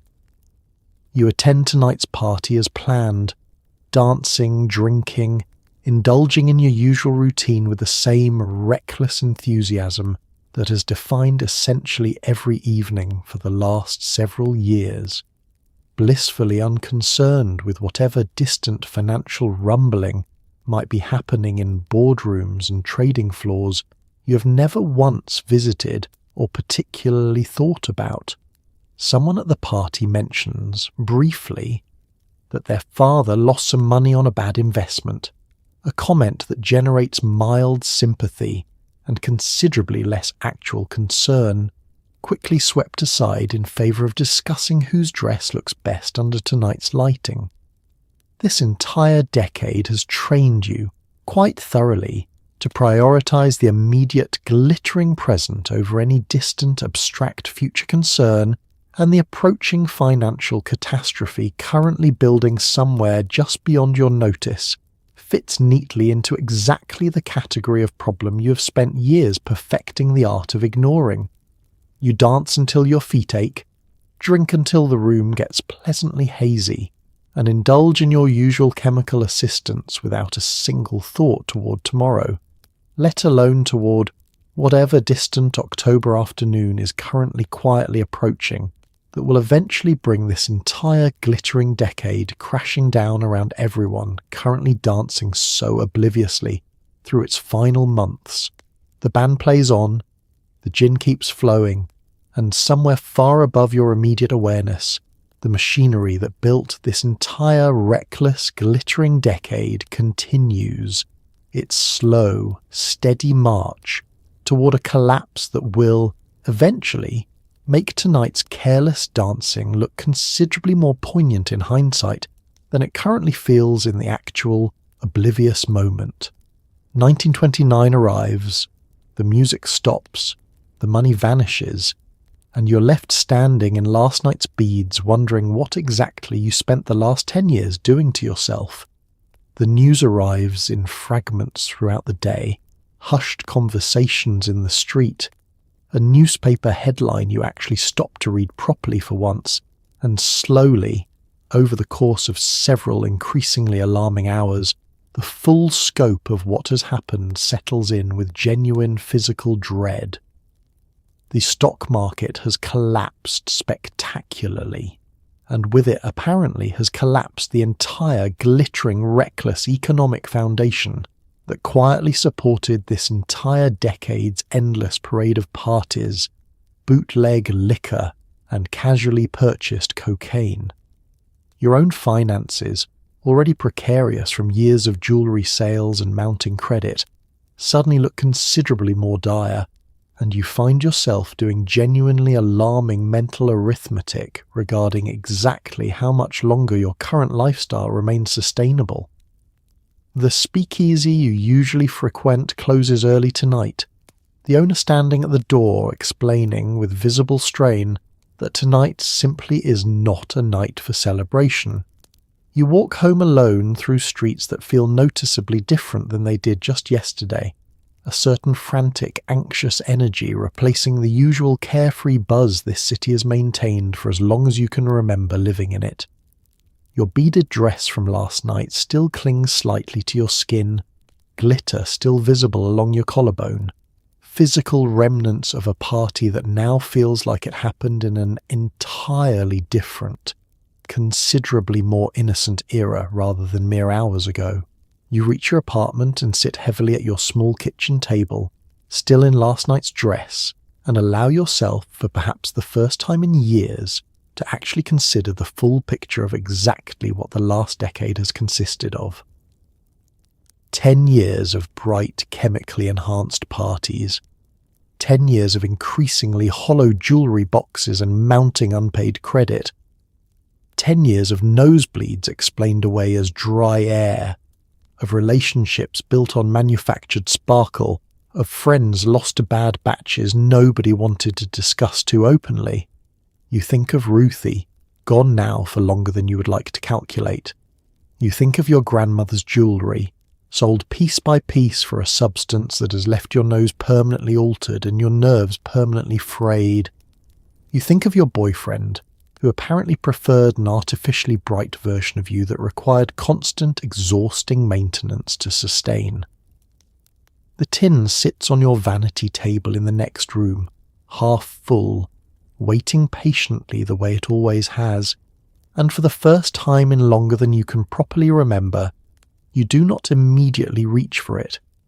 Instead, you sit at your kitchen table in your ruined party dress, watching grey morning light slowly fill the small apartment, and wonder, with a clarity that feels almost unbearably sharp after so many years of careful, deliberate avoidance, exactly what kind of woman you might have become over the last 10 years if you had spent even a fraction of that reckless, glittering energy on something considerably more lasting than the next party, the next dose, the next fleeting, expensive hour of manufactured sparkle. The decade that made you is ending today, collapsing right alongside the market that quietly funded it, and you are left, finally, entirely, uncomfortably sober to figure out exactly who you're going to be now that the music has actually genuinely stopped. One of your closest girls swears off the powder after a scare, goes quiet, gets healthy, and starts looking at you like you're a cautionary tale she is watching in real time. Her name is Beatrice, and she used to be the loudest one at every table, the one who could outdance, outdrink, and outtalk anyone in the room without breaking a sweat. She was the girl who introduced you to half the speakeasies you now consider your regular haunts. The one who taught you the correct knock pattern for the club on 52nd Street. The one who always seemed to know precisely which band was worth staying up for and which one you could safely skip in favour of an earlier night. Then, sometime last spring, something happened that she has never fully explained. A fainting spell at a party. A doctor's visit that apparently frightened her considerably more than she initially let on. And within weeks the old Beatrice quietly disappeared, replaced by a calmer, quieter woman who now drinks tea instead of gin and goes home well before midnight most evenings. You see her occasionally now, less often than you used to, and the visits carry a certain strained quality neither of you quite knows how to address directly. She asks about your week, and you find yourself, almost instinctively, downplaying exactly how many parties you attended, how many nights blurred together, how many mornings started with a small dose before you could even manage to get properly dressed. She does not lecture you, not exactly, but there is something in the way she watches you talk, a careful, evaluating attention that feels considerably more uncomfortable than any direct criticism would. You notice her eyes drift briefly to your hands during one visit, and you realise with a small jolt that they are trembling slightly, a tremor that has become so routine you genuinely stopped registering it yourself until watching her notice it first. She mentions gently that she worries about you sometimes, a comment delivered with genuine affection rather than judgment, which somehow makes it considerably harder to dismiss than if she'd simply scolded you outright. You laugh it off, mention that you're simply young and enjoying life, the same tired phrase you've deployed on your own mother more times than you can count, and Beatrice nods slowly, clearly recognising the deflection for exactly what it is without pushing the matter further. There is a particular kind of loneliness in watching a friend step off the same reckless path you are still fully committed to walking, a loneliness compounded by the fact that some small part of you genuinely envies the calm, steady clarity she seems to have found on the other side of her decision. You remember, with a strange pang, the version of Beatrice who once matched your energy drink for drink, dance for dance, and you find yourself almost mourning her, as though she died rather than simply changed, which says considerably more about your own attachment to the old ways than it does about anything Beatrice actually lost by walking away from them. She invites you to lunch one afternoon, a proper daylight lunch with actual food and no powder room detours, and you go, mostly out of guilt, and discover, somewhat to your surprise, that you genuinely enjoy yourself, the conversation slower and steadier than your usual rapid-fire chatter, but somehow more substantial for it. She tells you about a hobby she's picked up, painting, of all things, and shows you a small watercolour tucked into her handbag, something soft and careful that looks nothing like the reckless, blazing energy the old Beatrice used to bring to a dance floor. You compliment it honestly, and she seems pleased, though something in her expression suggests she is bracing herself for the moment you will inevitably return to your old habits and old circle, leaving this quieter version of friendship behind the way you have left so many other things behind over the years. You find yourself avoiding her slightly after these visits, not out of anger exactly, but out of a discomfort you cannot quite name. A reluctance to sit too long in the presence of someone who represents a version of choice you have not yet felt brave enough, or perhaps simply desperate enough to make yourself. Meanwhile, your other close friend Dottie remains fully embedded in exactly the same lifestyle you're living, the two of you meeting for your usual routine several times a week, without any of the complicated tension currently colouring your visits with Beatrice. It is easier, you find, to spend time with people who are not quietly holding up a mirror to choices you would rather not examine too closely. Beatrice, for her part, seems to understand this dynamic without needing it explained, gradually extending fewer invitations, gently allowing the friendship to settle into something quieter and more distant than it used to be. You tell yourself this is simply a natural drift, the kind of thing that happens as friends grow in different directions, though some honest part of you recognises it for what it actually is, watching, from a slowly increasing distance, exactly what a healthier version of your own life might look like, and choosing, again and again, not to reach for it just yet, telling yourself there will be time later, once this particular season of your life has finally run its course, to become the kind of woman capable of sitting still long enough to paint something soft and careful of her own. He proposed to the sparkling life of the party. 3 years later, he is married to someone who cannot sit through dinner without excusing herself twice, and neither of you says it out loud. You remember the proposal itself quite fondly, a rooftop, string lights, and a version of yourself that felt effortlessly radiant, sparkling through the entire evening on a combination of genuine excitement and a small, carefully timed dose that made everything feel just a little brighter than it might have otherwise. He knelt down, said something about how he had never met anyone quite so alive, and you remember thinking, in that specific moment, that this feeling, this exact, bright, electric version of yourself, was simply who you were, permanently, reliably, without any complicated chemical assistance required to sustain it indefinitely.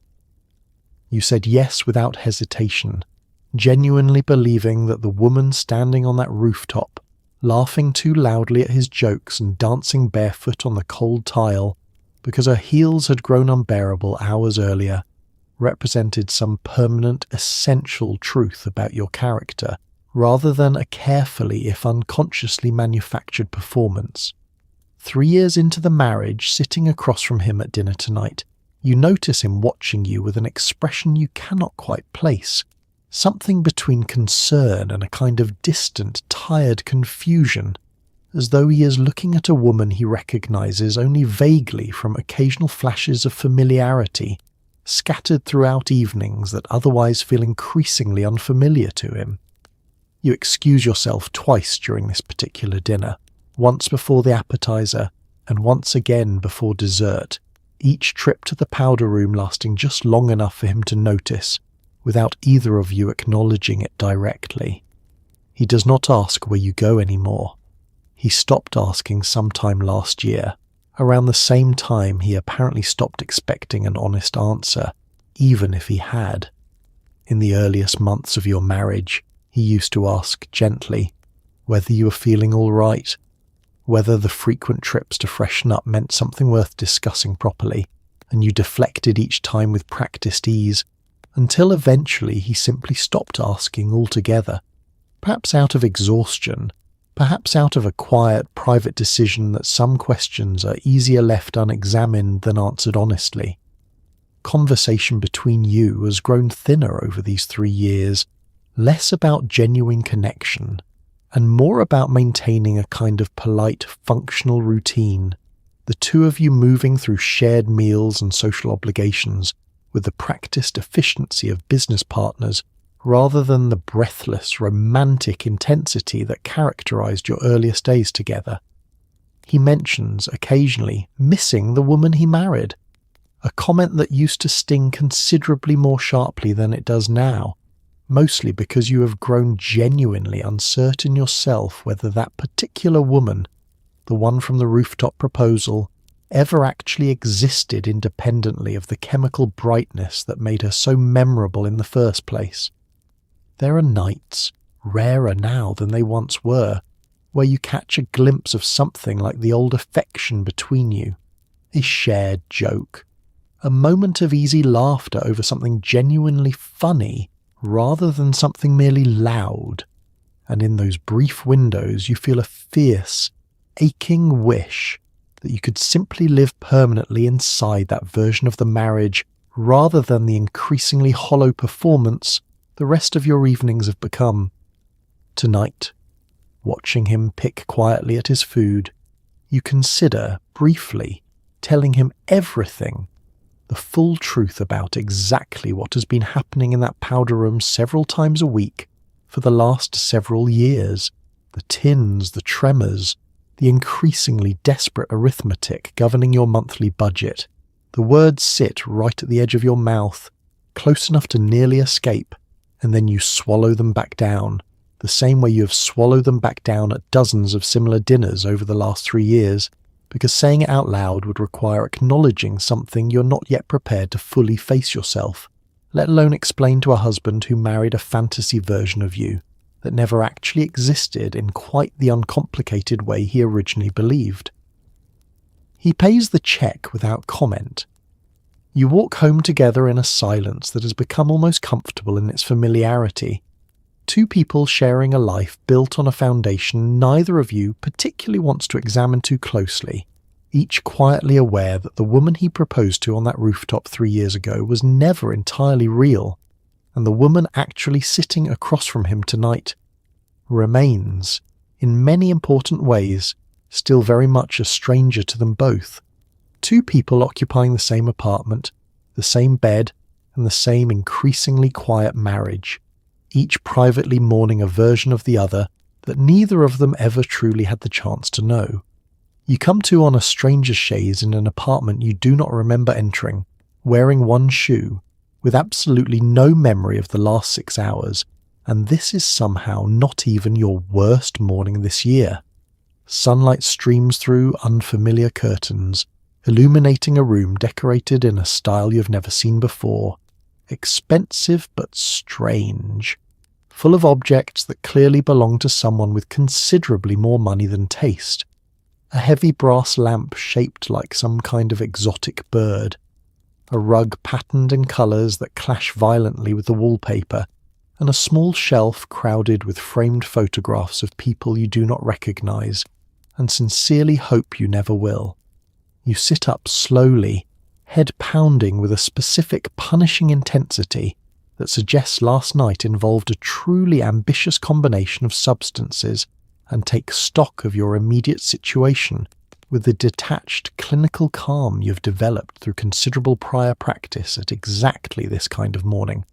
One shoe missing, stockings, torn along one thigh in a manner you cannot account for, your handbag mercifully still slung across your body, though noticeably lighter than it was last night, suggesting either theft or, considerably more likely given your recent habits, simple overspending on substances you cannot presently recall purchasing. You have absolutely no memory of how you arrived at this particular apartment, whose apartment it even is, or what exactly happened during the several hours currently occupying an alarming, total blank space in your memory, a gap that stretches, as best you can reconstruct it, from somewhere around 1 a.m. at a club whose name you can barely recall to this exact disorienting moment of waking on an unfamiliar chaise. A man's voice calls out from another room, cheerful and entirely unfamiliar, asking if you would like coffee, and you realise with mounting unease that you cannot even recall this man's name, let alone any details about how the two of you ended up sharing whatever occurred here last night, and you spend an uncomfortable moment scanning the room for any small clue, a name on an envelope, a monogrammed handkerchief, anything that might help you reconstruct even the smallest piece of the missing evening. You decline the coffee, locate your missing shoe wedged partially beneath the chaise, and make your exit as gracefully as possible under the circumstances, offering a vague, breezy excuse about needing to be somewhere, an excuse he accepts without much apparent surprise, suggesting this particular scenario is not entirely unfamiliar to him either, which should probably concern you considerably more than it currently does in your fragile, hungover state. The walk home takes considerably longer than usual, partly because you are wearing one shoe, and partly because your body currently feels like it belongs to someone else entirely. Someone considerably less equipped to handle a brisk morning walk across several city blocks, your legs unsteady, your stomach lurching with every uneven cobblestone. You catch your reflection in a shop window along the way and barely recognize the woman staring back. Smeared makeup, wild hair, an expression somewhere between exhaustion and genuine alarm at exactly how normal this particular predicament has started to feel, and you linger there a moment longer than necessary, studying this stranger in the glass, trying to reconcile her with the composed, sparkling woman who left her apartment so confidently the previous evening. This is not, you realize, with the discomfort you cannot quite suppress this time, the first morning you've woken up somewhere unfamiliar with significant gaps in your memory. Nor even the third, and the growing tally of these particular mornings has started to feel less like a series of isolated, forgivable incidents, and more like an established, troubling pattern you have simply chosen not to name out loud. It has simply become another entry in a growing, uncomfortable pattern you have spent considerable energy avoiding examining too closely, filed away alongside the nosebleeds, the pawned jewellery, and the increasingly frequent moments where entire stretches of your evening simply vanish without explanation. You reach your own apartment finally, let yourself in quietly, and collapse onto your bed, still wearing last night's torn stockings, too exhausted and unsettled to properly process what just happened. The missing shoe still clutched uselessly in one hand, as though setting it down might somehow make this whole morning feel more real. Your roommate finds you there an hour later, takes one look, and simply asks, with the weary familiarity of someone who has fielded this exact question many times before, whether you remember anything at all about last night. You do not. And increasingly, that particular admission has stopped feeling like the emergency it probably should, settling instead into the same dull, familiar shrug you have started applying to nearly every uncomfortable fact currently accumulating around the edges of your carefully, deliberately unexamined life. The furs get sold, the jewellery is long gone, and you're doing math you never learned in school, trying to figure out how to afford a tin of powder on a coat check girl's wages. The job itself came as something of a shock to your system, a position you took several months ago at a considerably less glamorous club than the ones you used to frequent as a paying patron, standing behind a counter collecting coats and hats from people who look remarkably similar to the woman you used to be before your finances collapsed alongside everything else this decade managed to collapse. The wages are modest, considerably less than you once spent on a single evening out, and you have become genuinely, uncomfortably skilled at stretching every dollar across an ever-widening gap between what you earn and what your habit, even scaled back considerably from its previous heights, still requires to function. You sit at your kitchen table most nights now doing exactly this arithmetic, rent against groceries against the increasingly smaller amount you can allocate toward your tin, numbers that never quite balance no matter how many times you rearrange them on the back of an old receipt, penciling and erasing and penciling again as though sheer persistence might eventually make the figures cooperate. Your furs sold months ago, followed shortly by the last remaining pieces of your grandmother's jewellery, followed by items you genuinely never expected to part with, a set of nice dresses, a small collection of books you once loved, anything that could be converted into cash quickly enough to cover whatever gap currently threatens your ability to function through another week. The pawnbroker knows you considerably better now than he did during the earlier, more glamorous years of this same relationship, greeting you these days with a certain weary familiarity, rather than the polite formality he once extended toward a woman clearly capable of affording considerably better prices elsewhere. and occasionally he even offers a slightly better rate than strictly necessary. A small kindness you suspect stems from something bordering on pity rather than genuine business generosity. You've started buying smaller amounts more frequently, a shift that costs you more overall but requires less upfront cash on any given day. A strategy that feels almost dignified in its careful, deliberate math until you actually stop to consider what it represents. An entire system built specifically around maintaining a habit you can no longer genuinely afford, restructured just enough to remain technically possible, despite every reasonable indication that it probably should not be.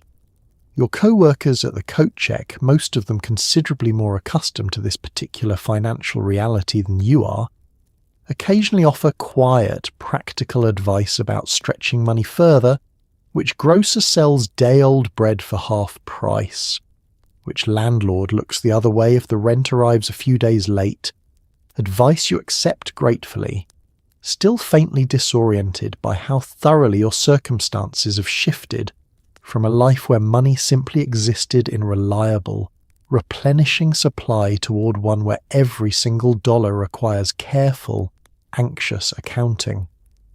One of the other coat check girls, a sharp, practical woman named Frances, who has clearly weathered considerably harder circumstances than you for considerably longer, tells you flatly one slow evening that the habit will eat every dollar you ever manage to earn if you let it, delivered not unkindly, but with the blunt honesty of someone who has watched this particular story play out before and has grown tired of pretending otherwise. You think, occasionally, about simply stopping altogether, a thought that arrives with increasing frequency as your financial situation grows increasingly desperate, though the thought never quite survives contact with the actual physical discomfort that shows up whenever you attempt to skip your usual dose for more than a day or two. The shaking, the irritability, the strange hollow ache that settles into your chest and refuses to leave until you give in. So you continue the careful math instead, rent against groceries against your tin, watching the numbers grow tighter with each passing month, genuinely uncertain how much longer this particular arithmetic remains solvable before something, eventually, has to give entirely. And some nights, lying awake long after your roommate has fallen asleep, you find yourself quietly, privately terrified of exactly what that eventual reckoning might look like once it finally, inevitably arrives.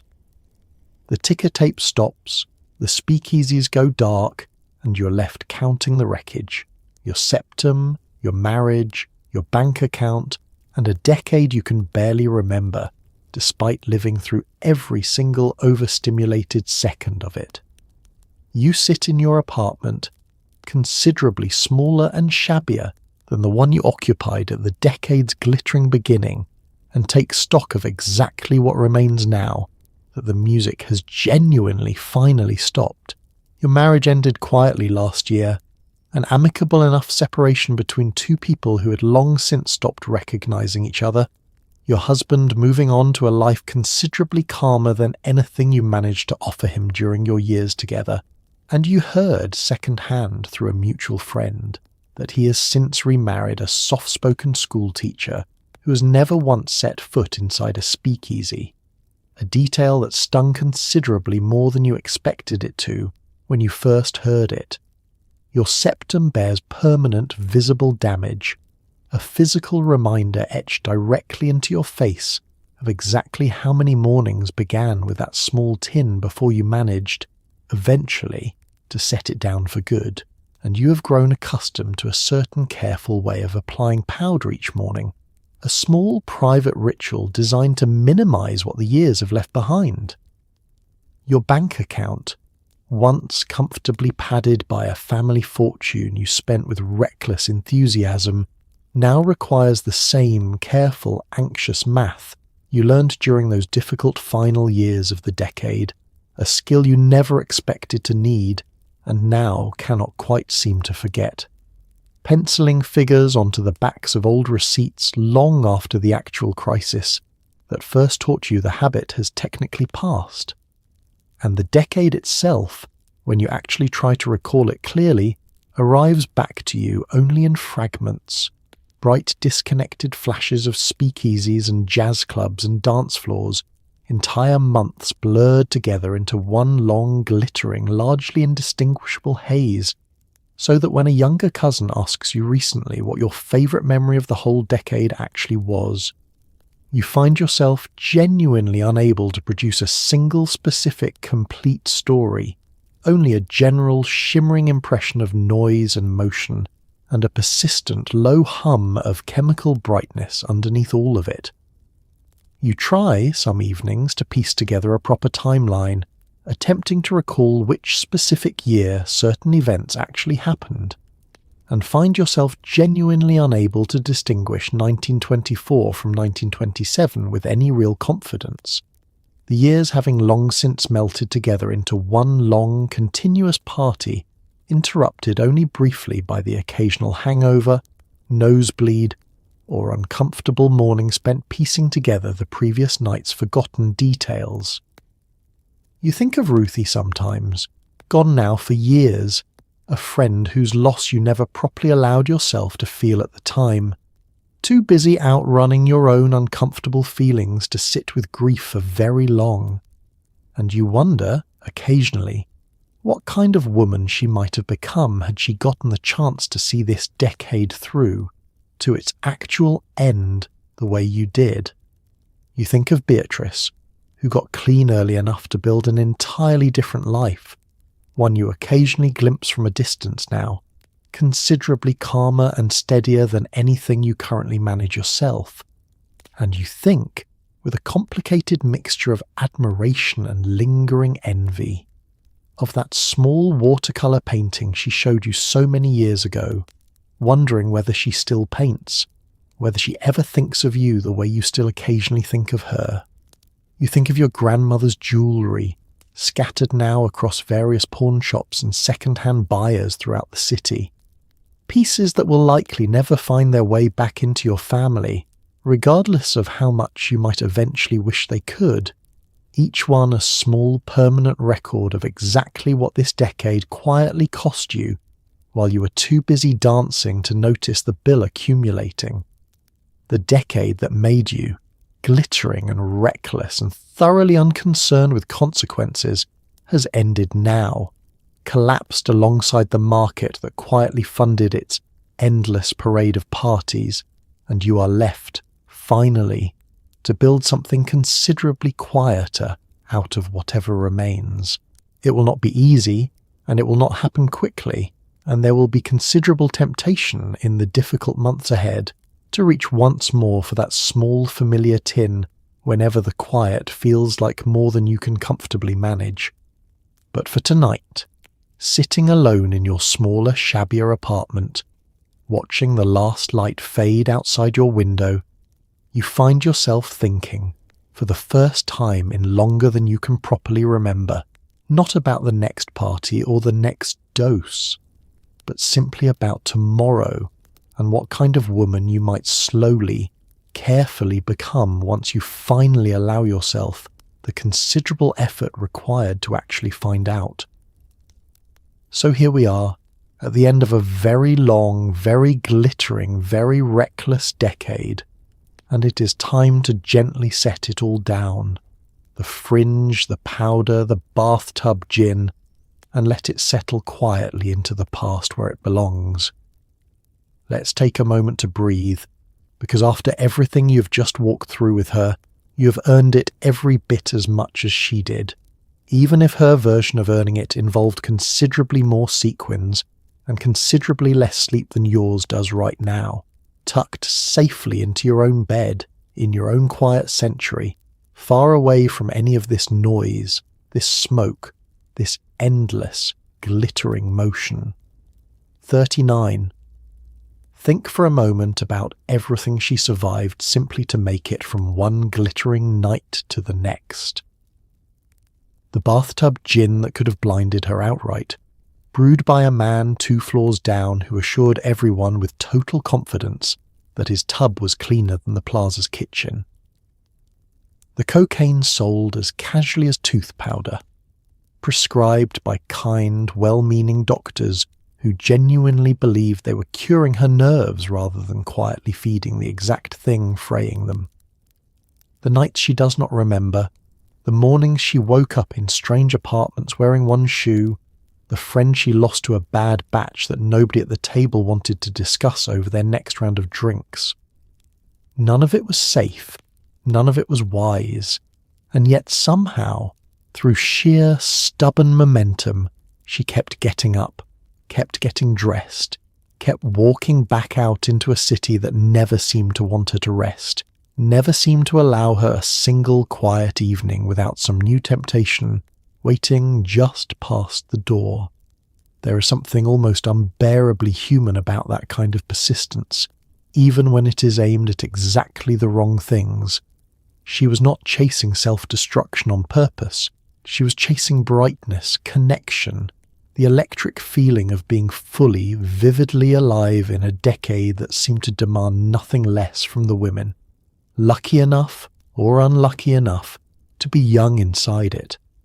The trouble, of course, was that the brightness came from a little tin instead of anywhere lasting, and brightness borrowed that way always eventually comes due, the same way any debt quietly accumulates interest whether or not the borrower bothers to check the balance. She learned that lesson slowly, the way most hard lessons get learned, not in one dramatic moment, but in 1,000 small ones. A nosebleed blamed on dry air, a piece of grandmother's jewellery quietly disappearing into a pawn shop drawer, a husband who preferred the sparkling performance to the quieter woman underneath it, a friend who got clean and started looking at her, the way you might look at a house you used to live in, fondly, but from a careful, permanent distance. Each one small enough to explain away, all of them, together, impossible to ignore forever, the way a slow leak eventually floods an entire room, no matter how many times you mop up the smaller puddles along the way. And yet here is the strange, tender truth buried underneath all that glitter and all that grief. She never stopped being someone worth caring about, even in her worst, most reckless years. The friends who danced beside her, the roommate who refilled her water glass without asking questions, even the coat check girl who told her plainly that the habit would eat every dollar she ever earned, all of them, in their own imperfect ways, were reaching toward her. Nobody in this story was purely a villain, and nobody was purely a victim either. They were simply people, doing the very human thing of trying to feel good in a decade that made feeling good disturbingly easy to purchase and terrifyingly hard to sustain. A decade that handed out temporary brightness on every corner, while quietly forgetting to mention the bill that would eventually, inevitably arrive. Consider, for a moment, just how strange and specific this particular decade truly was. An entire generation, freshly emerged from a war nobody wanted to think about anymore, decided almost in unison that the old rules no longer applied. Corsets came off. Hemlines rose. Women who had spent their whole lives being told to sit quietly and wait started dancing instead. Loudly, defiantly, sometimes recklessly, but always on their own terms for what felt, for the first time, like their own lives, lived by their own rules, on their own admittedly chaotic timeline. That impulse, at its core, was not a bad one. Freedom rarely arrives gracefully the first time a generation gets its hands on it. It arrives messy, overcorrected, occasionally dangerous, because nobody handed out an instruction manual for how much newfound liberty a person could safely handle all at once, and certainly nobody warned an entire generation of young women that liberation and self-destruction could sometimes wear disturbingly similar dresses. She was simply one woman in one city, figuring that out in real time, the same way an entire nation was figuring it out around her. and if her method of figuring it out happened to involve rather a lot of bathtub gin and rather a lot of cocaine, well, she was hardly alone in that particular experiment, surrounded on every side by dance floors full of women running exactly the same reckless calculation. It is worth remembering, too, how little anyone around her actually understood about what she was doing to her own body. The doctors did not know. The pharmacists did not know. The society columnists certainly did not know, cheerfully describing her boundless energy without a single thought toward where that energy was actually coming from. She was not a fool for trusting a system that told her, from every possible direction, that this substance was safe, modern, even medically recommended for exactly the nervous exhaustion it was quietly causing in the first place. She was simply a young woman living inside the honest limits of what her decade understood, which turned out, tragically, to be considerably less than what her body was quietly, desperately trying to tell her the whole time, through every nosebleed, every tremor, every long, strange night that ended somewhere she could not quite remember arriving. And so, when the music finally stopped, when the market collapsed and the speakeasies went dark and an entire decade's worth of reckless brightness came crashing down all at once, she was left, like so many others, to sit with the wreckage and slowly, painfully sort through what remained. A marriage that never quite survived the gap between the woman he proposed to and the woman she actually was. A body bearing permanent, visible evidence of years spent chasing sparkle instead of rest. A bank account requiring careful, humbling arithmetic she never expected to need. And underneath all of it, a decade she can barely piece back together into any coherent shape. Because living that fast for that long tends to blur rather than sharpen the memories a person hopes to keep, leaving behind only fragments, flashes, a general shimmering impression where whole years ought to be. But here is the gentler part of her story, the part worth carrying with you as you drift off tonight. She did not disappear entirely into the wreckage. She sat at her kitchen table in the grey morning light, still wearing her ruined party dress, and for the first time in longer than she could remember, she actually let herself think about tomorrow, instead of simply reaching for the tin sitting patiently in the next room. That moment, quiet and unremarkable as it might seem compared to everything glittering and reckless that came before it, was arguably the most courageous thing she did in this entire story. Not the dancing, not the danger, not the endless, dazzling nights, but the simple, difficult act of sitting still long enough to consider becoming someone steadier, someone who did not need a little tin on the vanity just to feel like herself. There is a particular kind of grace in that. The grace of a person who spent a decade running as fast and as recklessly as she possibly could, only to eventually, finally, choose stillness instead. Not because the stillness felt exciting, but because she had finally grown tired enough, honest enough, and perhaps simply desperate enough to try something different. Change like that rarely arrives with fanfare. It arrives quietly, at kitchen tables, in grey morning light, in the small private decision to set something down rather than pick it back up one more time. A decision nobody applauds and nobody writes about in the society pages, but one that matters considerably more than any headline ever could. So tonight, as you settle into your own clean sheets, in your own quiet, steady life, free from bathtub gin and unregulated tonics and the particular chaos of an entire decade collectively losing its mind at once, take a moment to feel grateful for how comparatively gentle your own path to rest actually is. You do not need a small tin to feel alive. You do not need to dance until your lungs give out just to prove you're still breathing. You simply get to close your eyes, right here, right now, and let sleep arrive on its own, unassisted, unhurried, exactly the way it was always supposed to, without any chemical assistance required to make the moment feel worth having.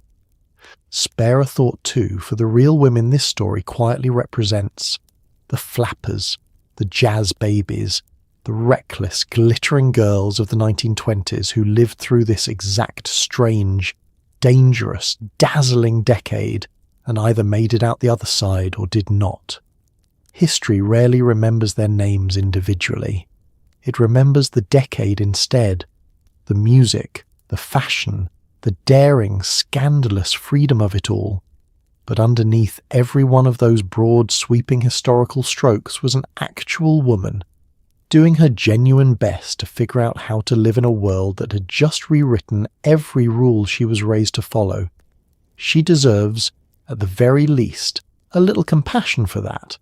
The same compassion you might extend to anyone doing their best with imperfect information in a world moving considerably faster than anyone quite knew how to handle safely. Because history, in the end, is rarely a clean story of heroes and cautionary tales. It is simply people trying things, sometimes wisely and sometimes not, learning slowly, often too slowly, exactly what their choices cost them, and occasionally, if they are lucky and stubborn enough, finding their way towards something steadier once the music finally, mercifully stops. She found her way there eventually, sitting quietly with her coffee, watching the grey morning light fill a smaller, humbler apartment than the one she started this whole story in, and if she could find her way to stillness after everything she survived, there is something genuinely comforting in that. A reminder that even the most reckless chapters of a life do not have to be the final ones, and that quiet mornings can still wait patiently on the other side of even the loudest, most glittering decades. So let her decade rest now, along with everything glittering and dangerous it carried. Let the band pack up their instruments. Let the last bit of bathtub gin get poured quietly down the drain. Let the tin stay closed this time for good. And let yourself, wherever you're listening from, sink a little deeper into your pillow, knowing that whatever wild, uncertain decade you are currently living through yourself, you too have the quiet, steady option of setting something down when the time finally comes. Sleep well tonight. You have earned it considerably more gently than she ever did, and there is nothing waiting for you tomorrow morning except rest. And maybe, if you're lucky, a little more of it the night after that.